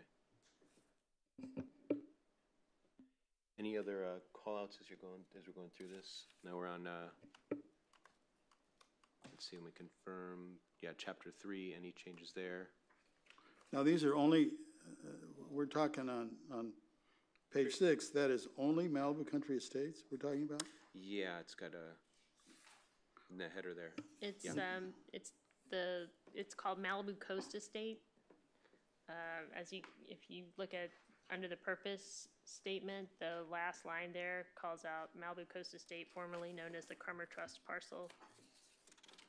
That's where I Okay, noticed so where it said what I'd or like to guest do, unit. I'd like to add to each, you know, when it says resident permitted uses, I would like to add on all of these, no short-term rentals. And I guess we have to do it by each section. For ADUs specifically? I think Yes. if you have consensus with the other commissioners, my suggestion would be to, under, on page 11, where the more universal standards for ADUs appear, they start on page 11, actually on page 12, and just, you could insert a statement there saying that there's a prohibition on short-term rentals of ADUs. In all zones. Yeah, that seems more And appropriate. it would cover any ADU anywhere. Well, that's what I'd like to do, if we have consensus. Yeah, that makes sense. Are there any other changes up till there? Well, No? she moved me to page 11 from page 7. I don't know what's That's on why I'm the double other checking. pages. I don't see anything myself. I just want to make sure we aren't missing anything. My suggestion would be that we recommend to the city council that any restrictions on short-term rentals that they end up adopting be applied across the board to all ADUs. That allows them. Well, but we don't know what they're gonna apply. I mean, they could go, I have no idea what they're gonna suggest. Well, if they say, you know what, we love short-term rentals, then they're not gonna give much weight to your recommendation, are they? Well, but Well- it doesn't Well, mean I shouldn't make it's the a different- recommendation. I'm just, I understand. And It's a different question though, because the question is, would the process to have a fast track to allow ADUs in, would that be covered, do we need to cover that explicitly and separately from what comes out of the separate, or of the conversation on short terms? That's really what we're getting at. And it seems like these, since they're a special case, should be treated differently, right? yes, Yeah. Yeah, and they should be able to be counted towards our housing element. Right. We shouldn't have to be able to prove it, and, If the rule is we're trying to come up with more affordable housing. Right, Short-term right. rentals aren't Should not gonna apply, get us yeah. there. So- That's a reason to exclude short-term rentals. Yeah. And I also think that we should require it to be a primary residence, because that ensures that if there's something going on, there's somebody there to take care of it to avoid any negative impact on the neighborhood. What do you mean by primary residence? You mean the primary resident? Somebody should be, the resident. It says in the state thing that the applicant can be restricted to the primary resident. So you're referring to owner occupancy. You're Right. saying that Yes. the primary resident would have to be owner occupancy. Owner occupied, yes. So the one thing that to keep in mind that Bonnie had circled back around, and I will also do the same, is that you are there are existing laws on the books now for second units, and so you wouldn't be just changing this for this new thing, the new accessory dwelling units. You'd be also changing it for anybody that wants to do what would traditionally they've been able to do as a second unit. And currently now you can build a second unit without having to have the primary residence Right. owner occupied. But I'm giving But those. it's not an occupiable second unit. But It's not a living space. And I'm giving those people a kiss because we're not requiring them to report their second unit, so they don't get hit with additional real estate taxes or anything else. So they're, right? I mean, they get kissed if we don't make them do anything with this thing. Yes? You mean Yes. if they built one illegally and Well, without they've got it proper- built. If we don't make them report those things, they continue to do what they're doing. Look, all I'm saying, what I've learned is, okay, I'm just trying to go back with what I've learned watching all these short-term rental stuff. That if you got an owner-occupied property, nobody complains. Nobody complains because the owner is there and takes care of it, right? And I think we want to learn or use what we've learned in the short-term rentals to deal with this. We don't want to have people buying pieces of property, setting up short-term additional units, renting them out. They live in Moore Park, wherever the hell they live, and the people are making a mess, right? Because we got no compliance. So let's go to page 12, section D, and just give specific language we want to add then for exactly, and we'll take a vote on that for what change would be where. While you're coming up with language, let me just suggest to you that by my count, I'd say anywhere between 85 and 90% of the residential properties in Malibu are owned by trusts. So I don't know who the owner is. It's super simple.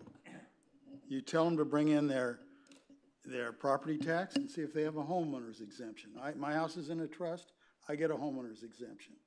Your house is probably in a trust, Okay, you probably get a let's homeowner's work exemption. on the language on this Just one. to, Yeah, and so, go ahead.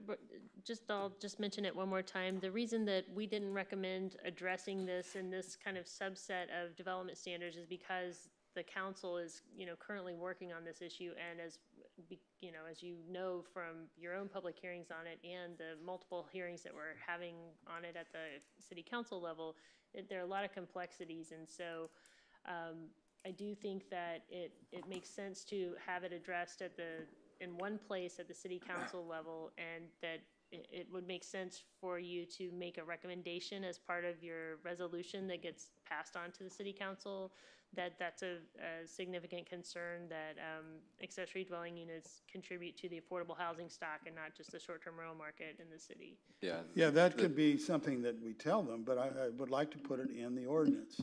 They can take it out, or they can supersede it with a short-term rental Go ahead, Trevor. agreement.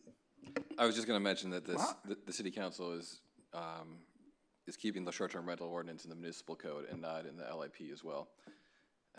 That's So, intentional. when we do, whatever we recommend, I mean, when it goes up to the city council, is it gonna go incorporated into the ordinance? Is it gonna go up to the city council as a series of suggestions of here's what we think they should do? So what we're going to do, based on your recommendations and direction that you're giving us this evening, we're going to update the language that we've got here and incorporate it into a resolution that will be passed along to the city council. So it will be in an ordinance It'll be in the form. body of the resolution. Yes. Okay. That's And why, any other things that you want to add as recommendations to the council, we can include in a separate thing that wouldn't be part of what you're saying Okay, should go in the ordinance. And So I on suggest- page 14, take a look at the language there, because on that section is the probably about the best place to. Where? In that section for rules. So if we Oh, I had can't read it. something What? added for. You mean the blue? Additional requirements, yeah. So if there were something added to that section, under section 9, which says additional requirements for all accessory dwelling units, if we just added a section, say E, short-term rentals are not allowed. Right. That's And the then change we'd recommend here. And then go from there. And I'd also like to do, as Trevor said, in the staff report, a couple paragraphs explaining how it affects the housing unit, or whatever you call them, housing unit allocations, and the purpose. RENA, right. RENA, and the purpose of the law itself for dwelling units for people to live in. So two different things. We put it in the ordinance and we explain it. Okay, so we got that for the short term now on page 12 is where the real definition begins. Is there anything else we want to change on the current language? What did we say about owner occupied required of the applicant? I think we didn't have any decision on that as far as. Well, where is it? if we had it. Is there language in this for We owner didn't occupied? include No, I language, think it's so. silent. So if we start at page 12, that's all the new language. Is there anything else we'd want to modify here?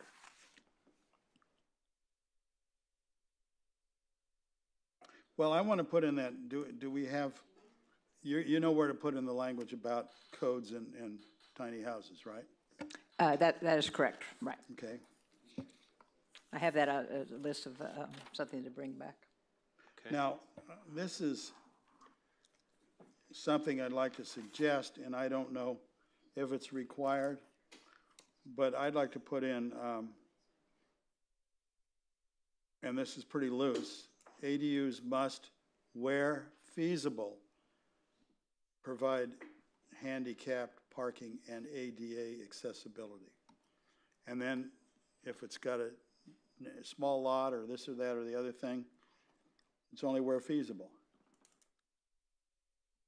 Because I think we're required to follow ADA on rental units, apartment buildings are. Any comment on that, Trevor? This is something that we can bring back information for you on. You could provide analysis on that, but if it's your own private residence and you're building a second unit, I don't know that you need to be ADA compliant. It would depend on your potential use of the property, how the ADA rules would apply to you. But if it's rental property. And the ADA would apply whether or not you put it into the code here. It's going to supersede any local ordinance that we have here. Okay, can we determine if we have to do it, so just so we know? We wouldn't have to require it. If they have a use of the property that requires ADA compliance, they would be under an independent obligation to bring their property into compliance with it. Okay, so if the owner chose to rent, they'd have to comply. So we don't have to do anything, like if we had a hotel, we don't have to make sure it's compliant. No, they have to independently follow state law. I mean, we could require additional handicap spaces if we had some reason to do that, but if it didn't conflict with federal law, so. Okay. Okay, I had another on page 13, at the top there, section 2B, just after 2B, I should say, the unit size section. It reads, as unit size, an accessory dwelling unit shall not exceed 50% of the existing living area of the primary single-family dwelling, whichever is less. I think you meant to put or 900 square feet in that section. That is correct, okay. Yes. Okay. That is just a typo. I will no problem. revise that language. Okay. Anything else, Evan? Trevor, if we have the no short-term rental, we have to put a deed restriction in, don't we? No. I think Joyce said that. You could could require a deed restriction, but you're not required to do so. It'd be up to you. That is correct. Typically, what cities use deed restrictions for is to ensure that, special or additional requirements such as owner occupancy or short-term rentals are memorialize and place on the property, but there's no requirement to do so. Yeah, it Well, just, I think we should do it just because everybody else does it. And we'll have less lawyers hanging around. Another question on page 13, section. Does that fly? Is For that, the deed yeah, is there restriction? consensus on a deed restriction for, I'll see my previous remarks. Deed restrictions stay on the record forever. When these houses are gone and blown to dust, the deed restrictions will still be there. Nobody will know what it means, but that's okay because nobody will read it because the title report will simply say whatever restrictions are imposed by such and such a document, and nobody will ever go back and look at that again. So no harm, no it's foul. just, it's a silly exercise. So I would say, no, don't put deed restrictions in. I wouldn't explicitly ask for deed restrictions. I mean, as long as we have no short-term rentals in there, that's already something we're asking to add to this definition. I did have a question on the section 5 there on page 13 about fire sprinklers. Are these required or not? I still wasn't sure. If it's a brand new structure that's being built, even if the building has been there before sprinklers were required, are they not now required, or are they? They are required. I believe they're required, new construction requires fire sprinklers. And do we need to update that language on section 5 for fire sprinklers? What page? Yeah, I think that language is, Chair Marks, I think that language is just repeating what's in the state law, that if the existing house doesn't have a fire sprinkler, the city can't require the ADU to. So even if it's a separate structure, it still would not require a sprinkler? Yes, I believe, let me look at I believe there was a state fire that we attached to your packet, I believe. Bonnie, did that memo get?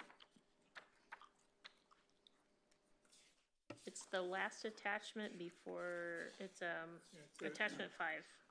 Okay, so if the original structure didn't have it, the brand new structure wouldn't need it either then? Correct. Okay. If the fire department signs off, right? Well, and that's per state regulation, then is what they're saying. Robert, won't the fire department have to sign off on this? Could we restrict to require that in new structures for the city? No, that's already required. No, they're saying it's not. If it's a new structure with an existing which did not have sprinklers, then you would not need it on the new structure, they're saying. This says existing houses without an automatic residential sprinkler system adding an accessory dwelling unit are not required to provide an automatic residential sprinkler system. Okay, my question would be, what do they require? Will the fire department sign off on this? Right. Well, it Are they going to be required to? And then it there's also mentions that adding sprinkler systems can be used to provide construction options for owners that are looking for ways to deal with issues such as fire supply and water supply and fire department access. So it's part of a range of options that property owners can use to deal with fire requirements. So I think his question is right. I mean, what will the fire department say? Do they have a say, and do we know what they're going to say? We've been going by the state fire marshal memo. We can reach out to our local plan reviewers and find out. Yep. Yeah, that's so, section. and if they do have a say, do we need to put in all the the 5-foot walk around and all that stuff, or is that just standard? Yeah, that's standard. If they sign off on it. Right. So they would be required, because this technically as a CDP, they'd be required to sign off on it? Yeah. So they'd have to have 1,250 gallons for 2 hours a minute and all that stuff? I don't know exactly what the requirements will be. It probably depends on the way the ADU is constructed, like if it's carved out of the existing house or if it's a brand new dwelling unit. Yeah, and that's the main thing that caught my eye is if it's brand new, you'd think you need sprinklers, but yeah, just let us know what the word is there. Okay. So is there anything else we have in section 3.6 then? That's pages through page 15, so we're beyond page 15 now then? Then we're at the CDPs then? Yeah, on page 16? 15 now. Any other changes here. So we've got the applicability section. We already talked about the new process, so there would be just a separate ADU CDP section of the consent calendar. This is designed to mimic what we have for OWTS only ACDPs. Okay.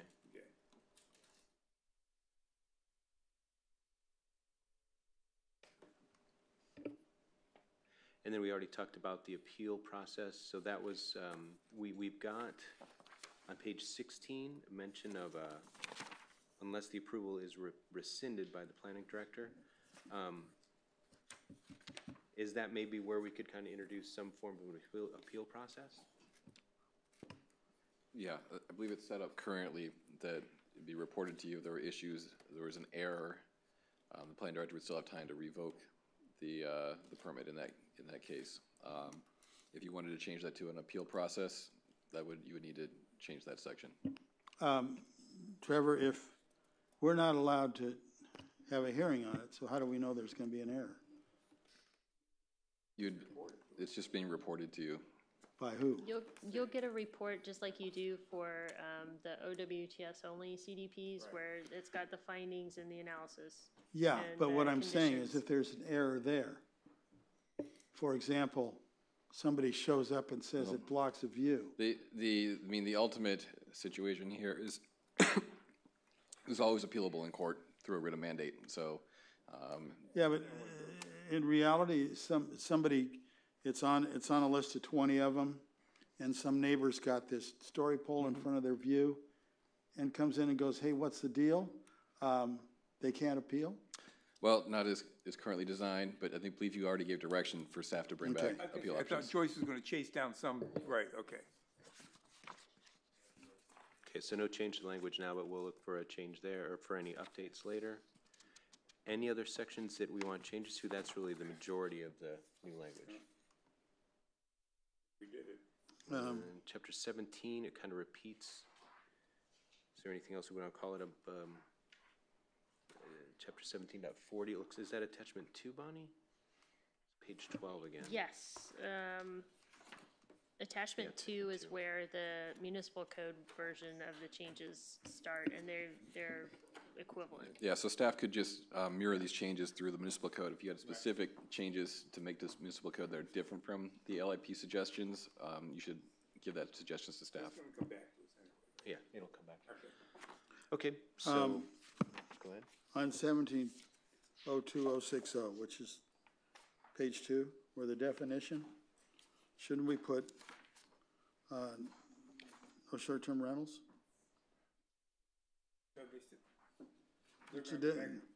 Okay. Yeah, that'll be carried in a We'll separate section. put that change in the development standards for ADUs. And definition of short-term rentals is included in the short-term rental ordinance. We would not want to have different definitions from those. Oh, there'd be no definition difference, just the words. That'll come in the section we'd already talked about. So any other changes we recommend on this? Or any motion at this point?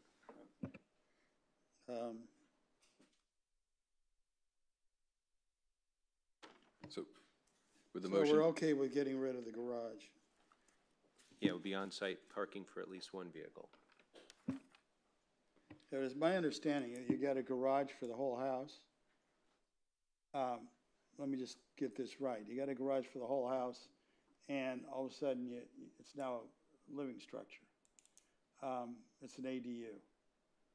Does that mean you have to provide 3 parking spaces outside or 1? Got to build a new garage. No, it says you don't have to build a new garage. That's what I'm questioning. So you would have to replace, if I understand your question correctly, if it was a 2-car garage and the code required, if it's a 3-car garage and the code only required 2 parking spaces, you'd only have to replace the 2 parking spaces. You don't add 1 for the new ADU? That is correct, and that is the currently what we require for second units as well. So we'd have 3 parking spaces. That's correct. But they could be just tandem on your driveway. Right, they could all be on the driveway. I'd rather have a garage, but on bigger lots, but I don't know if that flies. would you go with that as well, or? Yeah, I thought you'd have to build a new garage, but I thought if you took a garage down, but I'll go with what, look, we got enough restrictions on this Yeah, thing. it seems like. This is not gonna be an easy process. Right, and to kind of go in line with the more affordable housing, it seems like that, just Right. having the street spot would be, or the on-site spot would be okay. Any motion, or Trevor, any clarification? So, I believe what you're looking for would be the motion would be to direct staff to return with an ordinance incorporating the suggestions that had consensus tonight and the additional analysis and options for an appeal, as requested by the commission. And I'd also like some language on the housing element and why we didn't recommend short-term rentals, having to Yeah, do with that low-income housing and housing element and all that stuff. That will be part of the staff report. Right. It would include additional analysis of the RENA questions raised by Planning Commission. I'll second. But I can't, I'll make the motion, Do we have as a you second? said. He's still- already seconded. I will second it. Okay, all in favor? Aye. Aye. Opposed? None. A motion carries. Next up, we have item 5B, Coastal Development Permit Number 18-028, an application for the issuance of a certificate of compliance. May we have a staff report, please?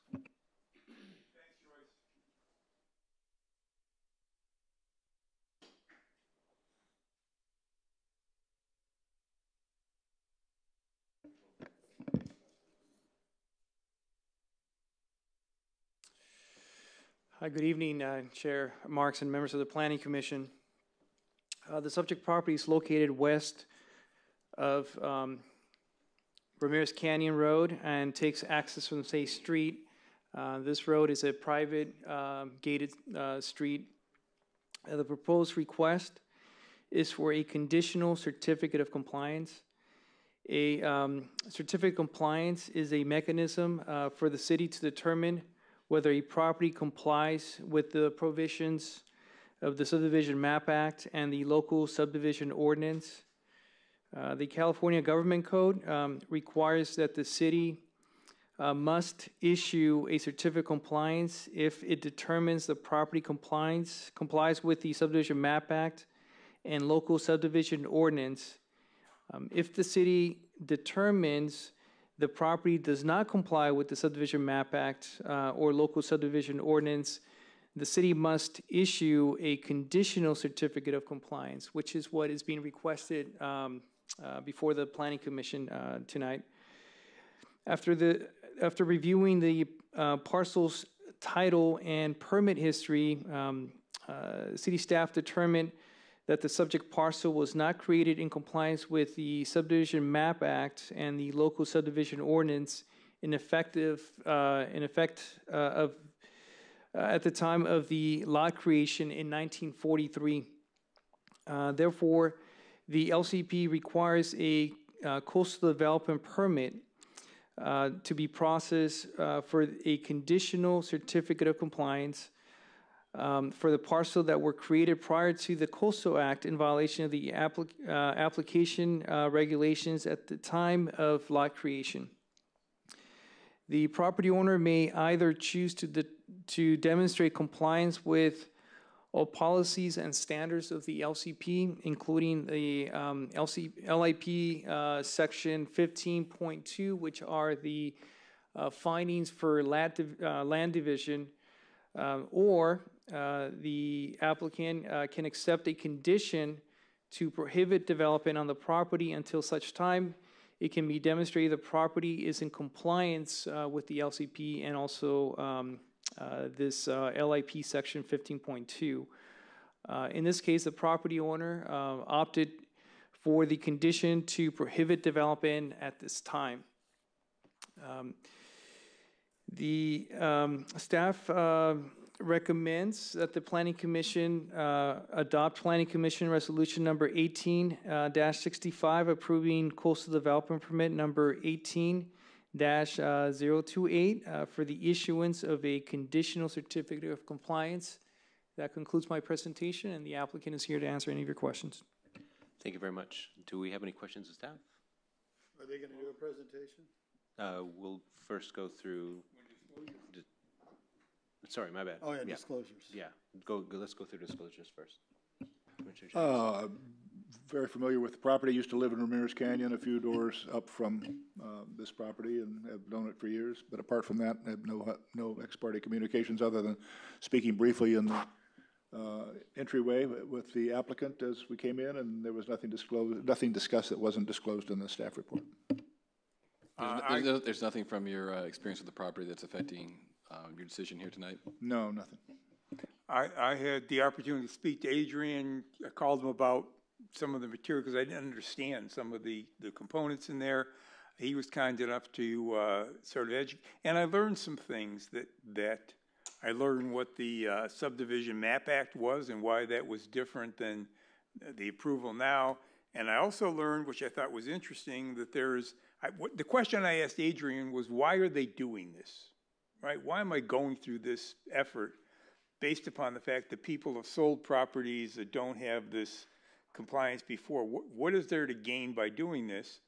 And I still don't understand that, because one of the things that seems to me is that LIP section 515.2 said that they cannot create any parcels that are smaller than the average size of surrounding parcels, which means they can't do that because this parcel is much smaller than the surrounding parcels that are listed in that Adrian identifies in his staff report. And Adrian's response was, well, you can dismiss that and not make that a requirement. And I didn't know we had disposable LIP components, which was news to me. So I got more questions now than I had when I started. For whatever, I didn't get much. I got some clarity, not as much as I wanted. Go ahead. I knew Alice Kate for several decades, and my wife rode horses with her every week for years, so I'm very familiar with the property, but other than knowing what's on it, I didn't learn anything that's not in the staff report. I do currently live in Ramirez Canyon. This property is down the street from me, more than 500 feet away. Of course, there's been some conversation in the community about the property. I wouldn't say I've learned anything beyond what's in the staff report, and I don't feel that where the property is or any impact from this property would influence my decision, so that's it. So next up, any questions of staff? I have one. Adrian, did you just say that this lot was divided in 1943? Did I hear you correctly? The lot was originally created in 1943 through a grand deed. When was the Subdivision Map Act passed? It was, there's been a Subdivision Map Act since way before this property was created. Okay, because I remember the standards back in those days. There used to be something called a minor lot division, where you could divide a piece of property into 4 parcels, up to 4 parcels, basically by going down to the county recorder and recording a map. And there weren't really very many requirements about it. In what way did you think that this property didn't comply with the existing standards of the MAP Act? A good question, and there's been, like I said in my presentation, there's been a lot of research on this property. There was a full title history and a research on all building permits. The title history was sent over to our surveyors, consultants who review all that information and created a title history for this property and all the other adjacent properties. So essentially they figure out where their parent parcel consisted of and how many properties were created from that parent parcel. This parcel was one of more than 5 lots that created within the same year, so it was in violation of the Subdivision Map Act at that time. The LA County local subdivision ordinance also had the same requirements, so it was also in violation of that. Any other questions, staff? I'll wait till we hear this public. All right. So with that, I'm going to bring gavel in the public hearing. And we've got the applicant team. You'll have 15 minutes to present. That'll be Alan Block and Susan Healy, and then 2 speakers after that. Good evening, Mr. Chair, members of the Commission, Alan Block representing the Walston and Kate Trust. The trust has owned this property along with the adjacent property at 6038 since 1957. All the trust wants to do is be able to sell the two lots. To answer a question that was raised as to why are we here, we were in escrow to sell both of these lots for a cash offer. Unfortunately, the purchaser's attorney referenced a section of the Subdivision Map Act to us stating that a lot without a CFC or certificate of compliance cannot legally be sold. My client, since April of 2017, has been attempting to obtain conditional or condition certificate of compliances with regard to both 6038 and 6050. In October of last year, the trust obtained a a certificate of compliance with regard to 6038. Unfortunately, in October of last year, they were advised that because more than 4 parcels were created under the Minor Land Division Act prior to the adoption of the Subdivision Map Act, that they couldn't issue a certificate of compliance, that we would have to come in and apply for a conditional certificate of compliance, which we did. That's why we're here. Previously, both of these lots had been used as one lot, but they were never merged. Our client wasn't the original subdivider. They weren't the original violator. They purchased the property in �57, and as staff has stated, that the lots were actually created in 1943. We need to obtain the conditional certificate of compliance in order to sell the property, and in order for the trustee to care for the beneficiaries, because these two properties really make up the bulk of the assets in the trust. We've agreed to accept all the conditions recommended by staff. We feel that it's appropriate to get the conditional certificate of compliance. The Subdivision Map Act seems to indicate under Section 66499.35B that if you can't obtain a certificate of compliance, that a conditional certificate of compliance shall be issued. We, again, agree to accept all the conditions of staff. I don't know if there's anybody speaking in addition to myself, but we're here to answer any questions and rebut anything that's stated otherwise. Thank you. Thank you. We'll reserve your 12.5 minutes, give or take. Next up, we have Norm Haney and then Beatrix Zielinskis.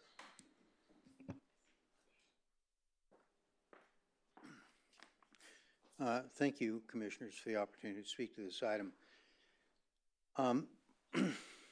I've been familiar with this type of theoretically illegal subdivision in the past. And I think the issue here is that there were 5 lots sold off or thereby created within 1 year. The Coastal Commission's position is, regardless, they pretty much ignore the 1 year issue, and they say if one person owns, let's say they own 20 acres, and they sell off 1 acre to someone, that was legal prior to 1972. And then they decide to sell another acre. Okay, that was legal. Now there's 3 lots. They decide to sell 1 more, and that's legal. The Coastal Commission's position is that if that same owner decided to sell yet another 1 acre or 2 acres or 5 acres, then all of the sales are illegal. All of the lots were created illegally. Now, I disagree with that position. That's not what's happening here. I agree with Alan Block and his position. I'm not opposed to this certificate of compliance in any way. It's conditioned. Normally, the CFCs were conditioned with transfer development credits only because the people wanted to build a single-family home on the property.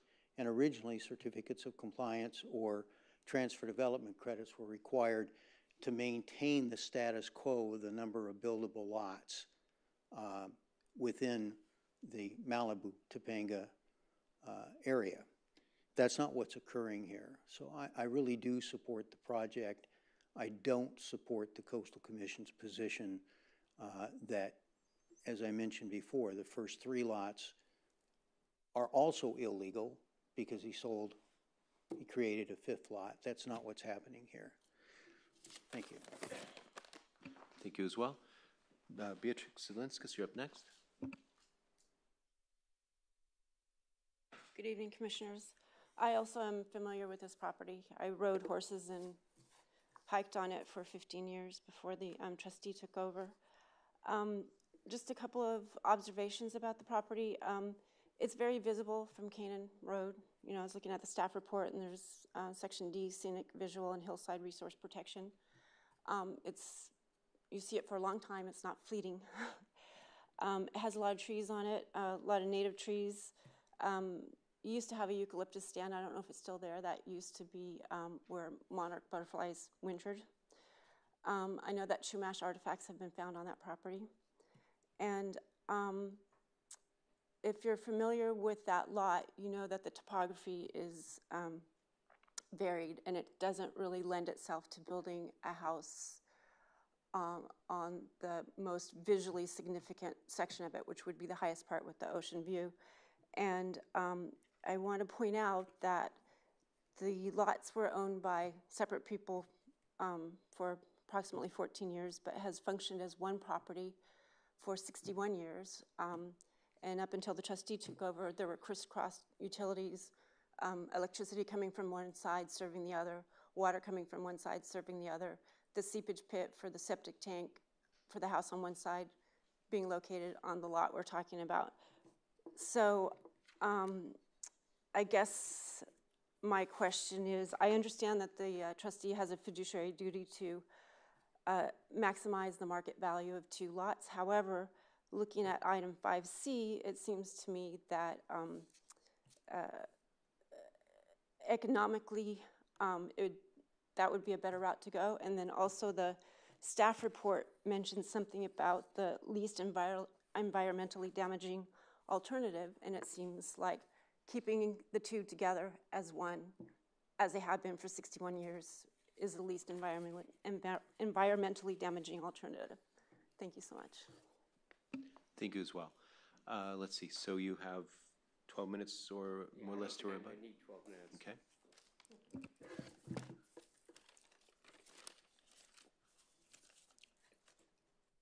The lots were used as one, but they've always been 2 separate lots. They have 2 separate tax assessor numbers. There's been 2 separate tax bills paid since 1957 by the current owners.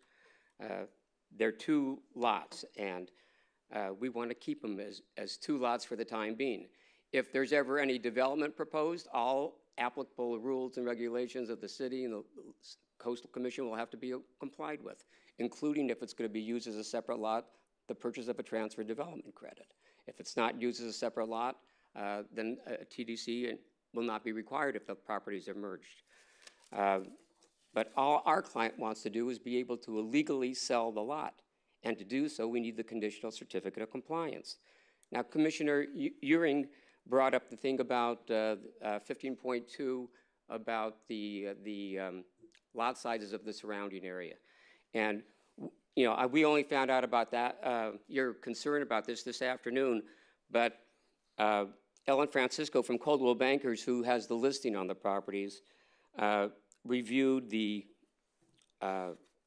properties on Ramirez Canyon that have been either listed or sold this year. There are 11 of them, and the current lot is larger than any of those at 4.92 acres.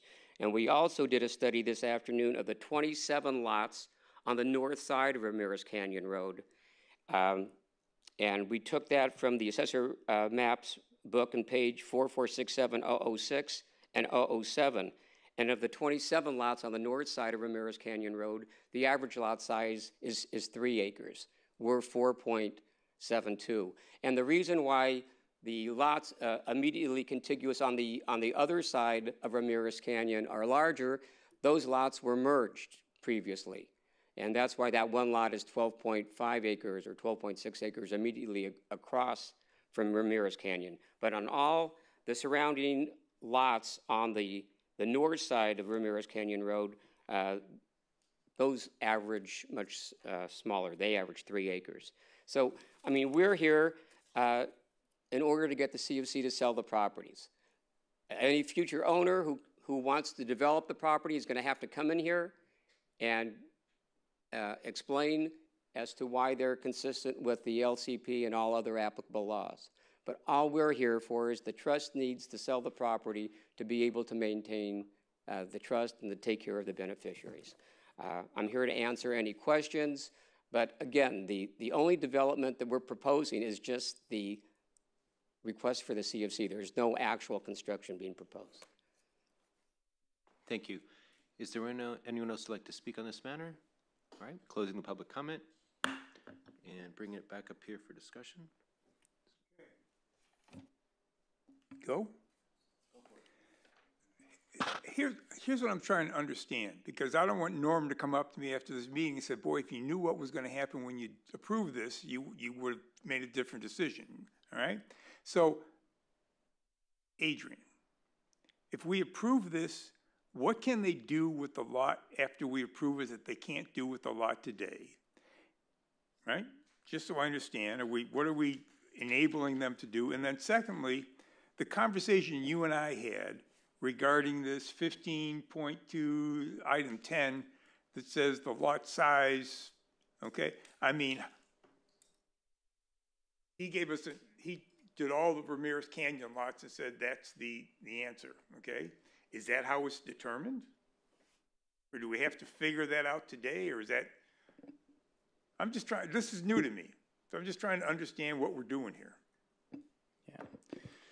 So regarding what they're able to do with their property, as stated in my presentation, they are conditioned to, they are willing to also accept the condition to prohibit development on the property until such time they come back with a coastal development permit.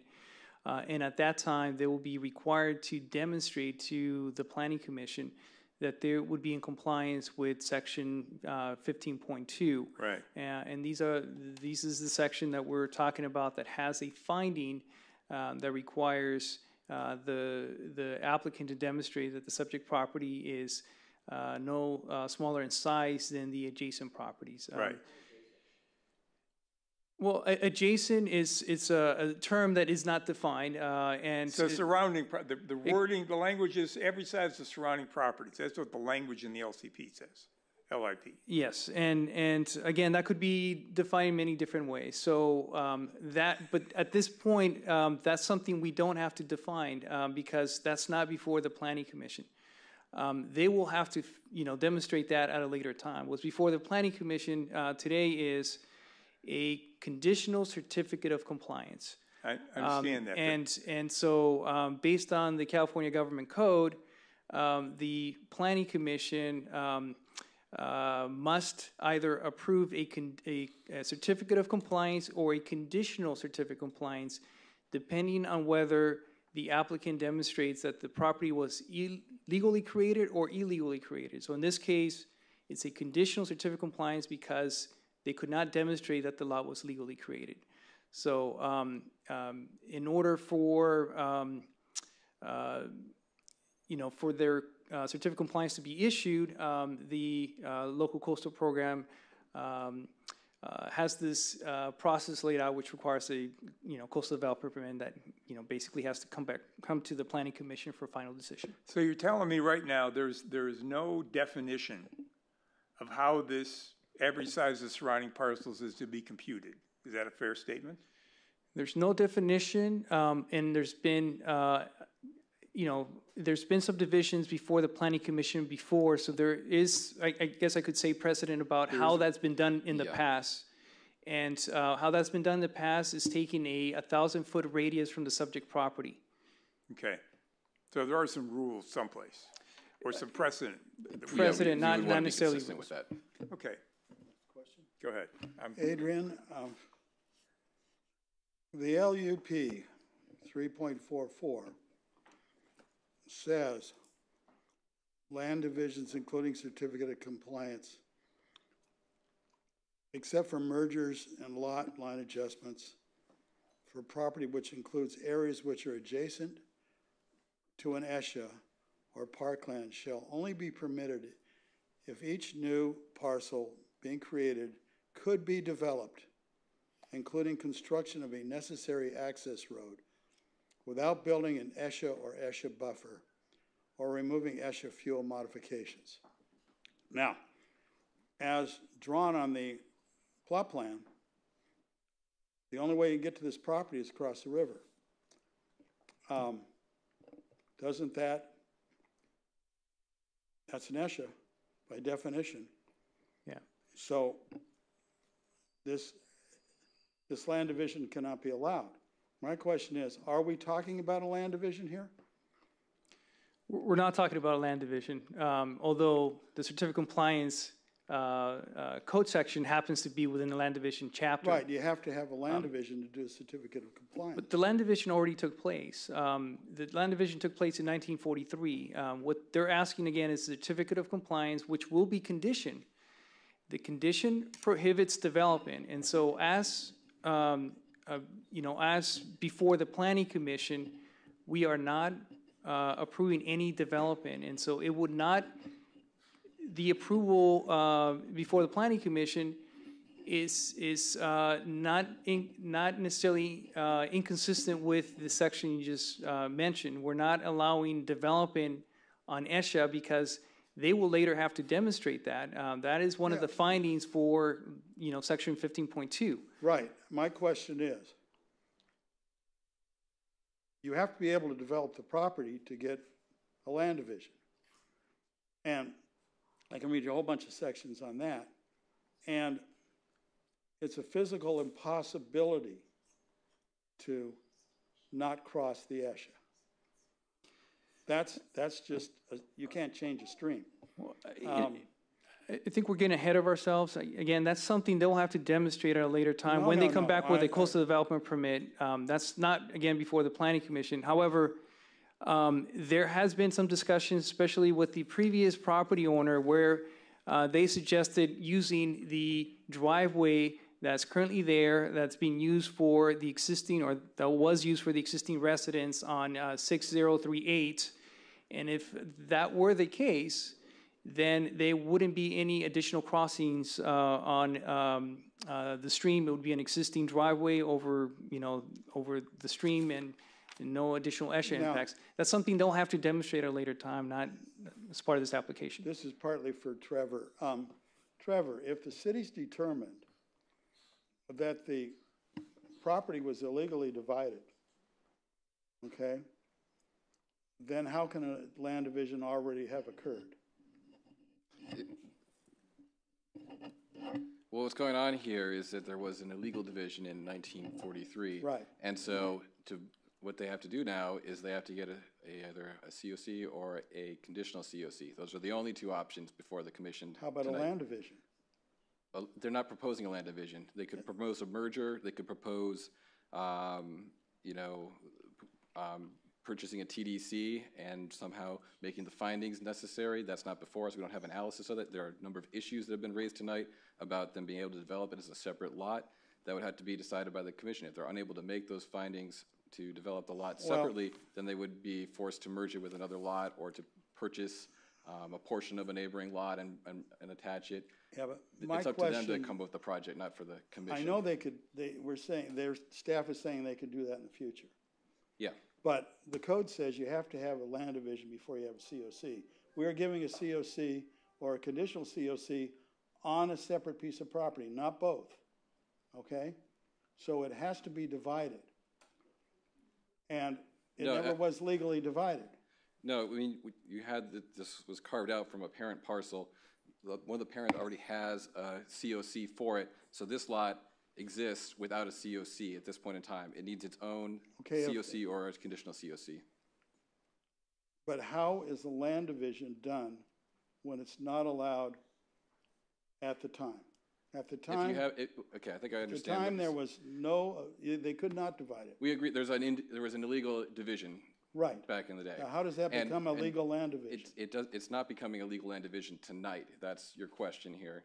What's happening here is that the conditional certificate of compliance is being issued, which says to legalize this lot or to use it or to develop on that lot, you need to meet these conditions in chapter 15.2, which requires all those findings.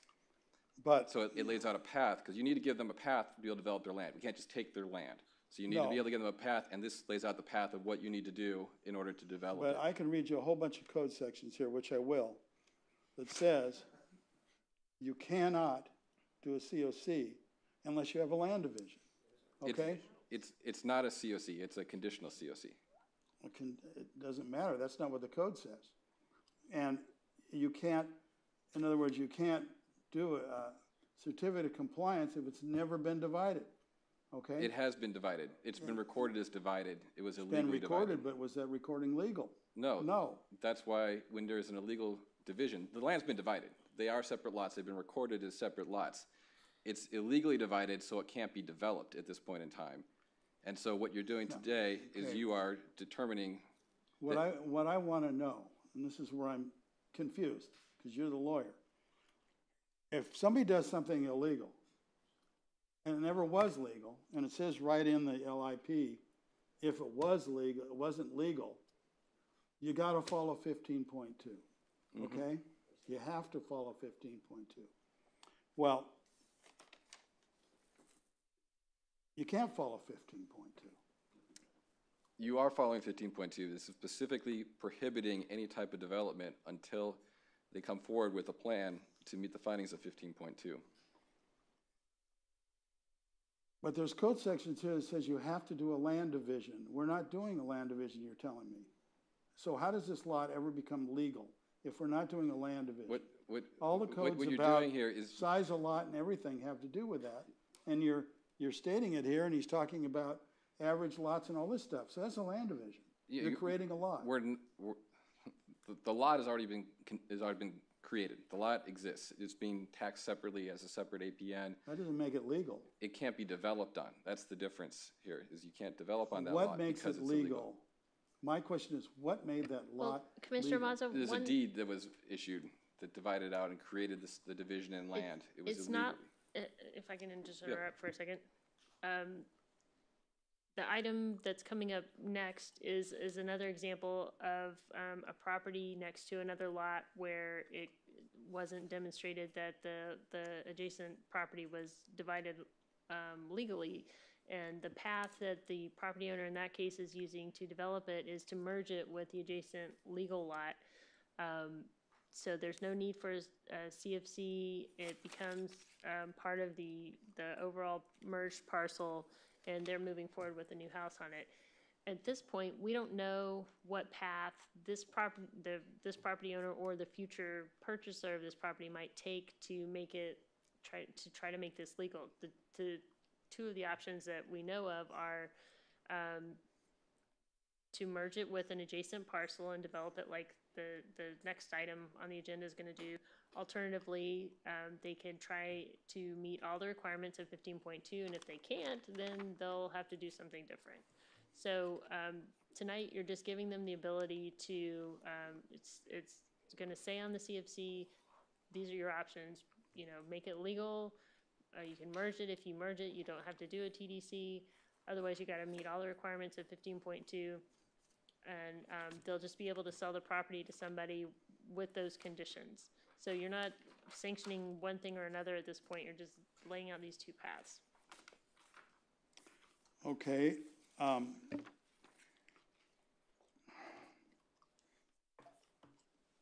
344 says you cannot approve a land division unless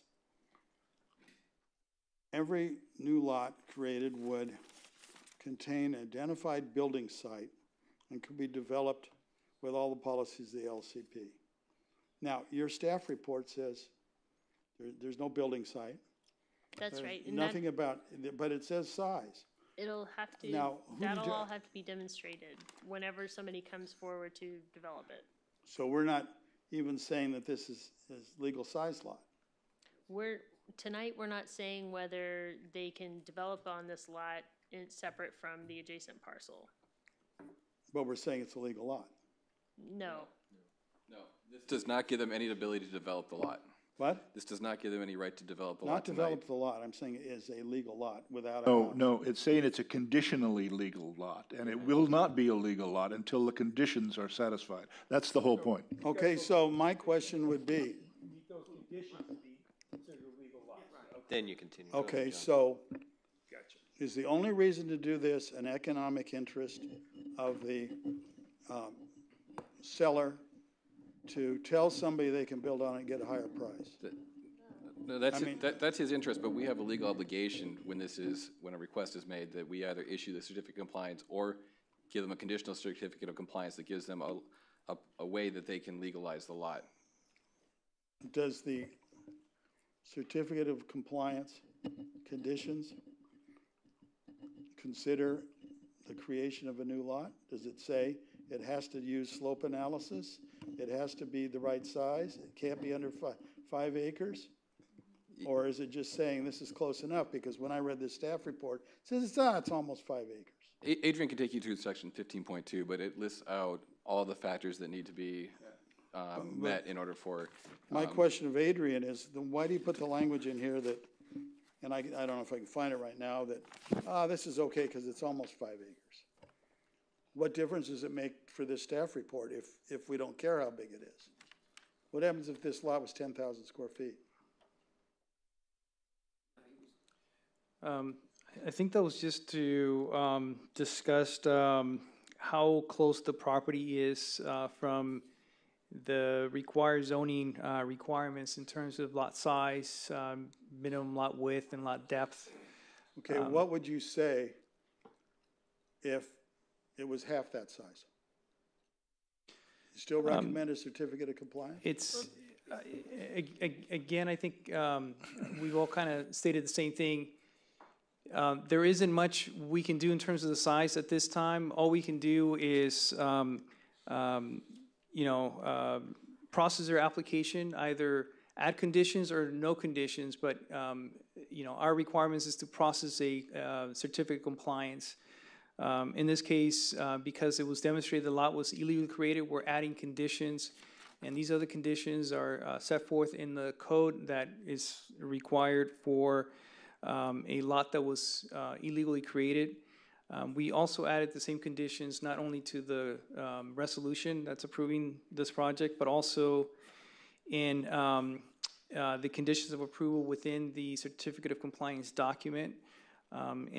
In both documents, the same requirement or same conditions are stated. And again, we took the exact same language that's in the code that requires them to demonstrate that they, at a later time when they submit a coastal development permit for future development, that they demonstrate compliance with the requirements of section LIP section 15.2. I just got to throw something in here really quick. I mean, I think what I'm struggling with is that this seems like the thing we, by code, have to do, kind of the legal thing to do, but doesn't feel like the right thing to do, because it feels like all we're doing is kicking a can down the road, saying, hey, not my problem anymore. I'm giving you a conditional certificate of compliance. You deal with the legalities. And it just feels wrong to me. I mean, that's where I'm stuck. I'm not hearing anything in the code, though, that says. That was the question I was going to ask. I mean, it's a stupid question because I have not done this before, Alan. So I'm not, okay. If I'm a buyer, what do I get out of this thing other than, I mean, I got a conditional, I got a piece of property that I could buy today, all right? Now I got this conditional certificate of compliance. What does that give me that makes me want to buy this property that I don't have already? It doesn't do anything except allows the current owner to sell it. For example, when we were in escrow to sell both of the parcels, it was the purchaser was doing this by way of a 1031 exchange. He had a drop dead date. We got the one certificate of compliance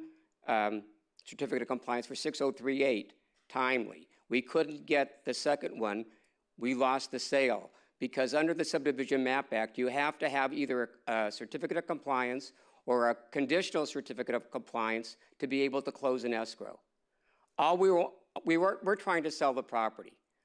All we want to do is be able to sell the property. It only puts us in a position where we could sell the property.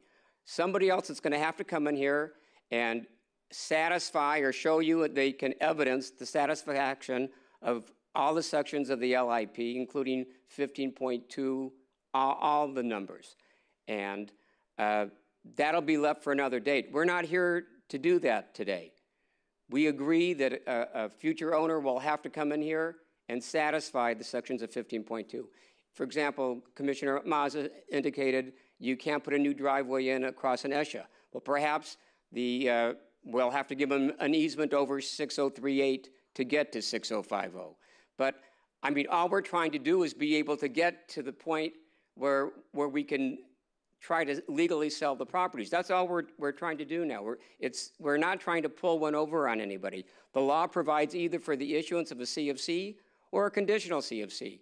We're here asking for the conditional CFC. We're agreeing to meet any conditions that you put on that are required under the LIP. And it's that simple. We're not trying to hide anything. We did this on the basis of the assistant city attorney and staff saying, this is what you're going to have to do. We're here, we've gone through the efforts, and we're trying to do it, and we're being as reasonable as we can be.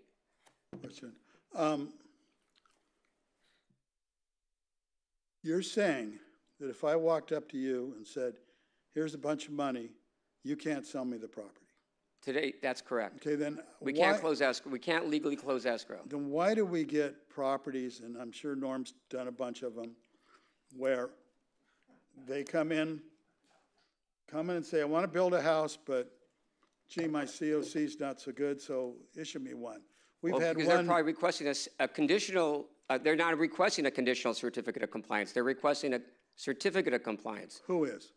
Well, other people on Ramirez Canyon Road. As far as we know, we've done a lot of research on this issue because we didn't want to agree on a conditional certificate of compliance unless we had to. But this is the first lot in Ramirez Canyon that ever has been denied a certificate of compliance. Well, let me this is just, I want to understand the legality, because we have, the next project we have has a property that's being merged that, as I remember, does not have a certificate of compliance.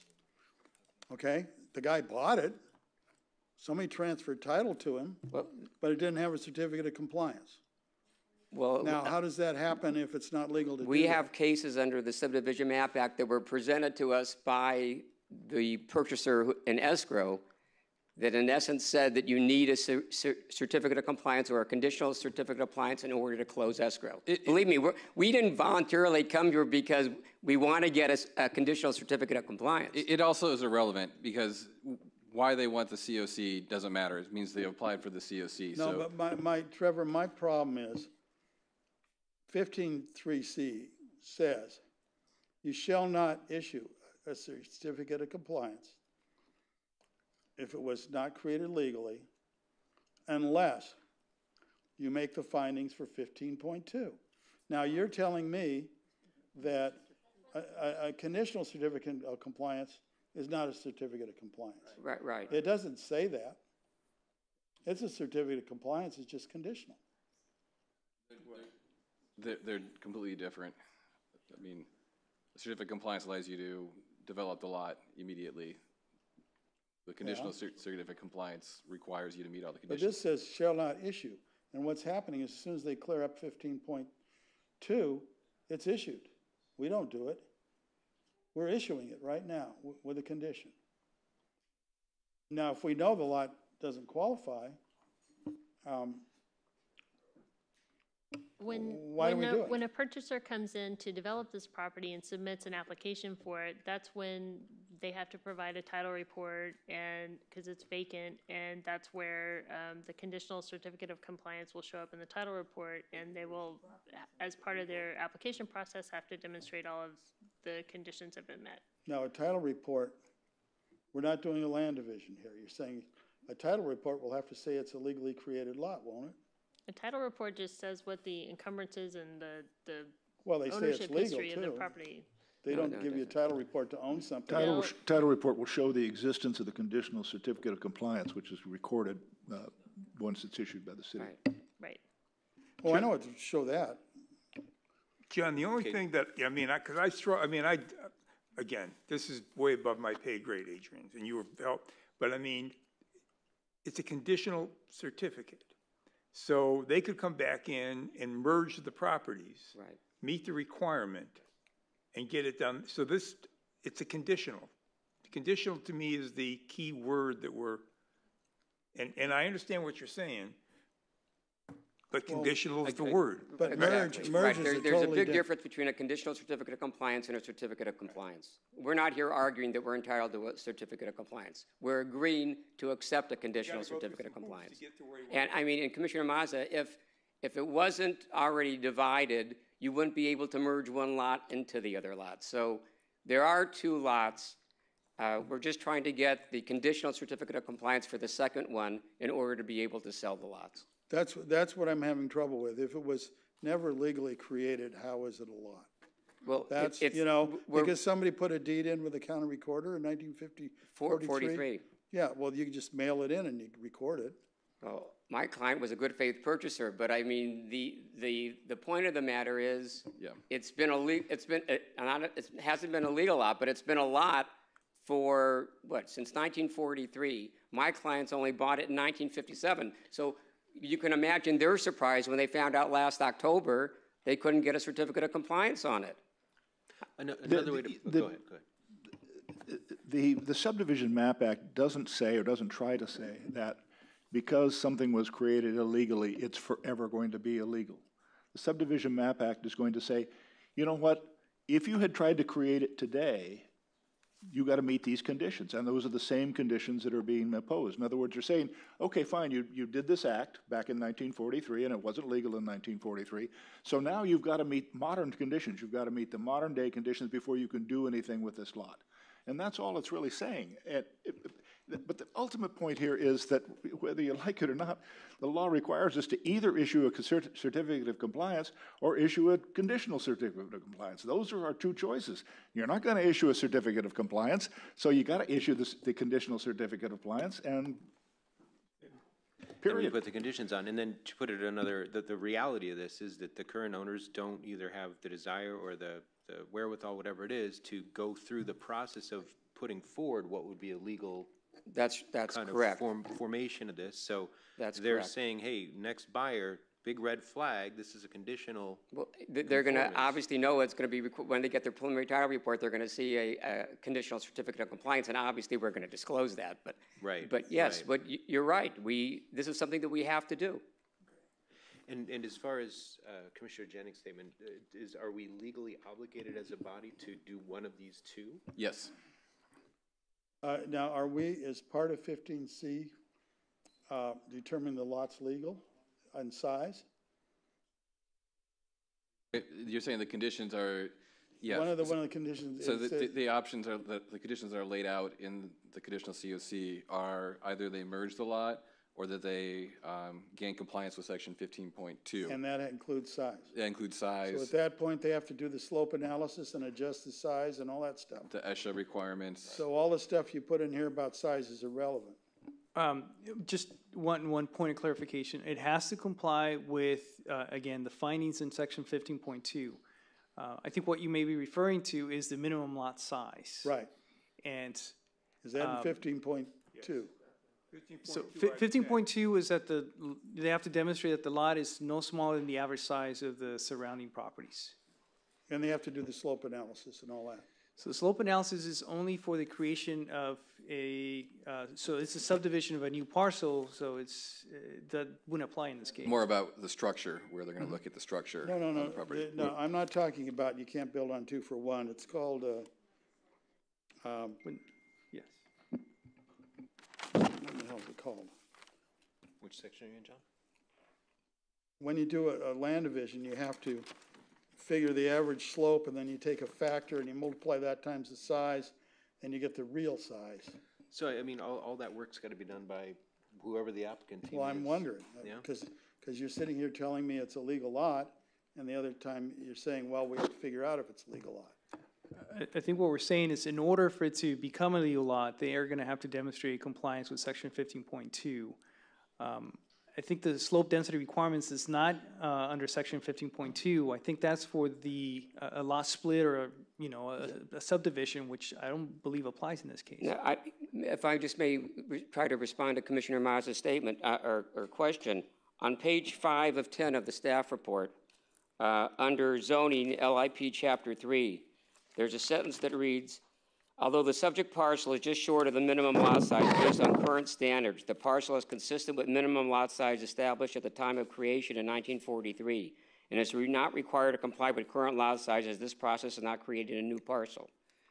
I think that's probably what you're referring to. We've agreed to comply with all conditions of the LIP, but as far as the lot being 4.92 acres and not being 5 acres, I think that staff has acknowledged that because the parcel was created in 1943, as far as lot size, it only has to meet the lot size criteria as in 1943.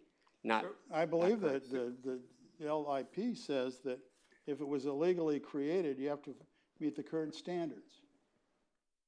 That's why 15.2 comes in instead of 15.2 in 1943. So 15.2 are the findings, the requirements of lot size and lot dimensions. Those are, required. So the Subdivision Map Act again allows for this process of a conditional certificate compliance for a lot that was illegally created. The conditions that we can impose are conditions that would have been in place at the time the property obtained interest of the property, or in this case, the requirements are in the LIP. And the requirements in the LIP are, again, meeting the findings in section 15.2, but as far as the lot size and dimensions, those would have been the requirements at the time of 1957. Commissioner Mazza, also in one of the findings in 15.2 is that the parcel is consistent with the maximum density designated for the property by the land use plan map and the slope density criteria. So right. That'll be evaluated along with so all where the I'm other confused, items. the slope density formula and everything creates what size lot you have to have. Mm-hmm. And if they and you're saying that it never gets determined; it's already that way. That'll be part of the analysis that is done whenever this comes back. If the purchaser wants to try to develop it as a single lot, and if they can't demonstrate compliance, then they won't get to develop it as a single lot. They'll have to merge it or something. 15.2 says, does it say they have to qualify for lot size? I just read the finding, and the other there's two findings related to this. One is the one I just read about the slope density criteria, and the other is can't be smaller than the size of the average of the surrounding properties. Okay, so does that come back to us? Yeah. Or do you determine? No, you'll so you'll get another we'll crack be hearing at it. this again. Okay. So do we have any motion at this point? I'm going to move the staff recommendation. Do we have a second? I'll second. All right, can we have a roll call vote on this one? Commissioner Jennings? Yes. Vice Chair Euring? Yes. Commissioner Mazza? Reluctantly, yes. Chair Marks? Yes. Motion carries. Thank you. Thank you. We'll take a 10-minute break and hear the next item.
All right, we got just a couple more minutes as Trevor comes up.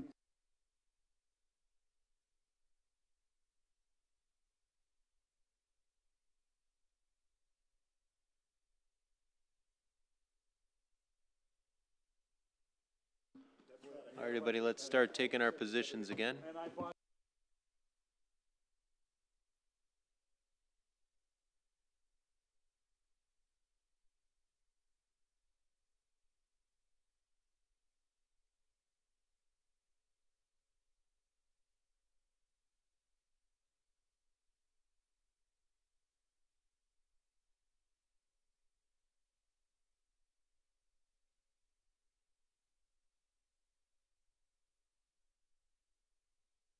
All right, we're going to pick up where we left off.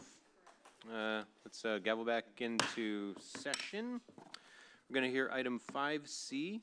This is coastal development permit number 16-047, certificate of compliance number 17-003, lot merger number 16-004, and demolition permit number 17-023, an application to merge two parcels into one, demolition of an existing single-family residence, construction of a new single-family residence, detached art studio, pool cabana, and associated developments. I believe we have a recusal I want to hear first. Thank you. Commissioner Euring, you're recusing yourself because you live within 500 feet of the property in question. Is that correct? Across the street from it, right. Yes, and I believe you intend to come back later to speak, but just as a member of the public. Get a hold of me and let me know when I can say my piece. Okay. We will do that. Commissioner Euring will be commenting just as a member of the public, which is allowed. Excellent. So we'll give him a minute to clear the room and then begin from there.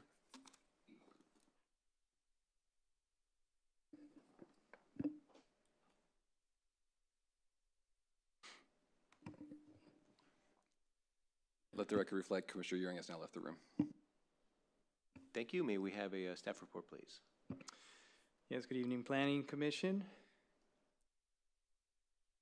This item has been scheduled for Planning Commission before. However, the item was pulled from the hearing just before the hearing each time because the applicant requested additional time to address some revisions to initially was fine-tuning the total development square footage, and then the second time was to make some revisions to the floor plan in order to comply with some requirements with environmental health, which since those meetings, the applicant has made the necessary revisions to the plans to both demonstrate compliance with total development square footage, as well as they've been able to obtain an approval from the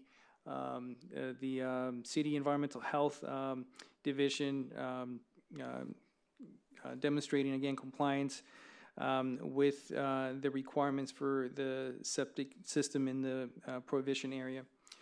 The subject property consists of two parcels. The parcels are located north of Harbor Vista Drive in the Malibu Knolls neighborhood. Staff was unable to verify whether the lot to the east was legally created. However, part of the application is a conditional certificate of compliance, similar to the last item. However, in this case, the property owner is requesting to merge the adjacent property with the larger property to the west, which was previously developed and currently has a single-family residence on that property.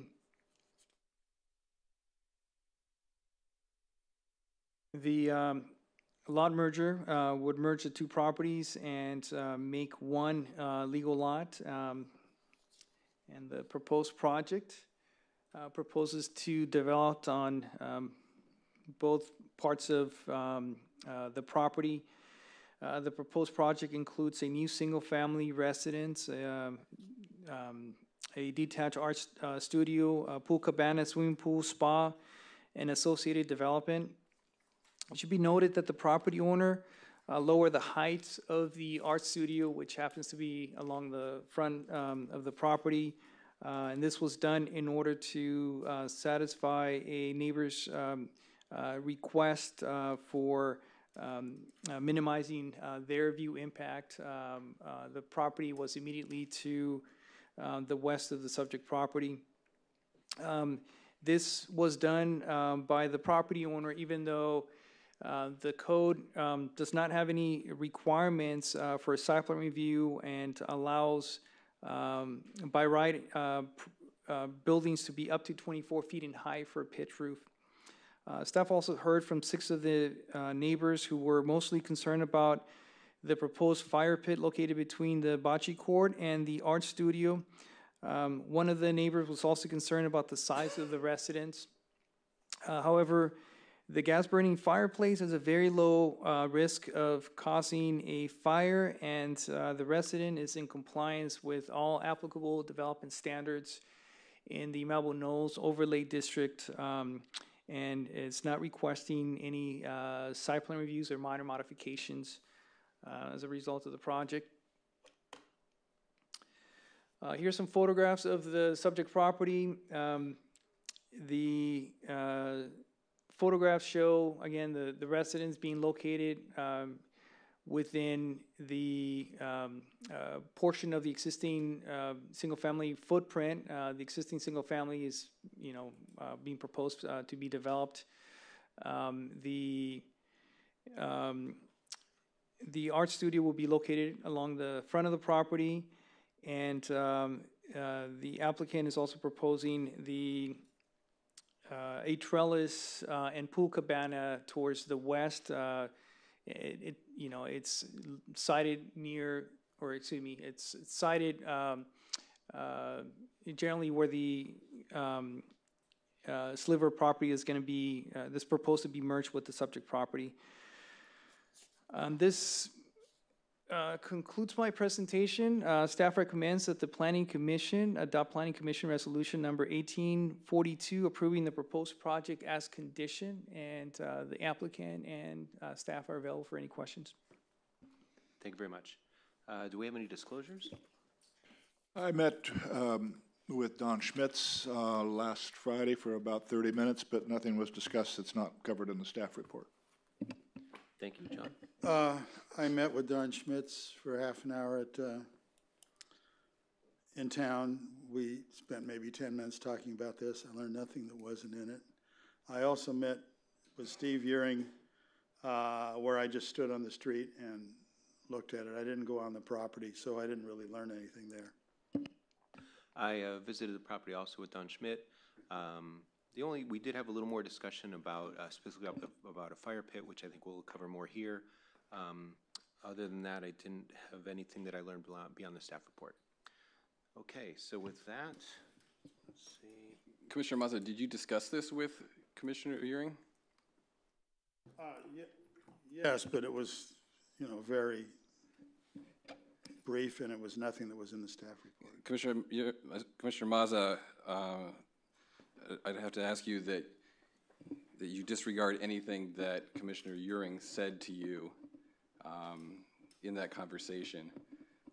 Was this project discussed specifically? I was there just to, look across and see the story poles and stuff, but he mentioned the fire pits, as I remember, and I asked him where the little sliver was. He showed me the driveway it was next to. But there's not a whole lot to see up there. It's right on the road. Are you able to disregard anything that was said to you by Commissioner Uring about this item? Well, was there anything I agree with him on the fire pit, so I guess I can't disregard that. I mean, I disregard that he said it because I already thought it. But if that's disregarding. What did he say? He said the neighbors were afraid of the fire pits, and of course there was 3 or 4 letters we got, it was nothing like fire pits too big or too small or anything else. I just don't like fire pits. Can we take a recess? Sure. We'll take a 5-minute recess, 10-minute? What do you think? 10 minutes. Take a 10-minute recess and come back at 9:50.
Okay, everybody, we're about to restart, so give us just a minute more.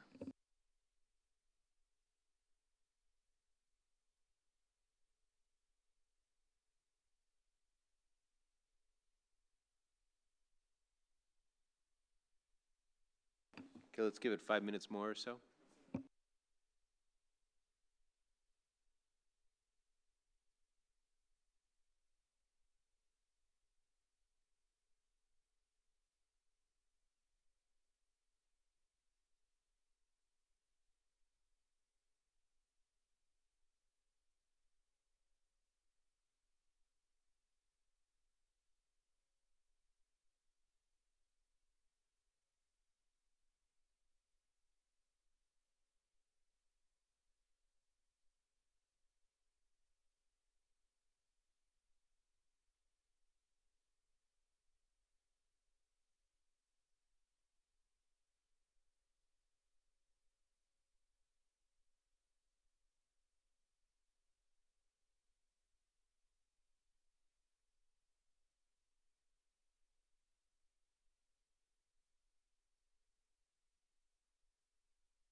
Okay, looks like we're coming back into session here. If everyone can kind of get back to your places, we'll resume our session again. Mr. Chairman, I'd like to move to continue this item to a date certain. Yeah, is the next meeting available, Bonnie? Yes, it is, September 17th. September 17th. Do we have a second? Second. All right, all in favor? Aye. Aye. Motion carries. Move we adjourn. Do we have a second? Second here. All right, all in favor? Aye. Motion carries. Thanks, everyone.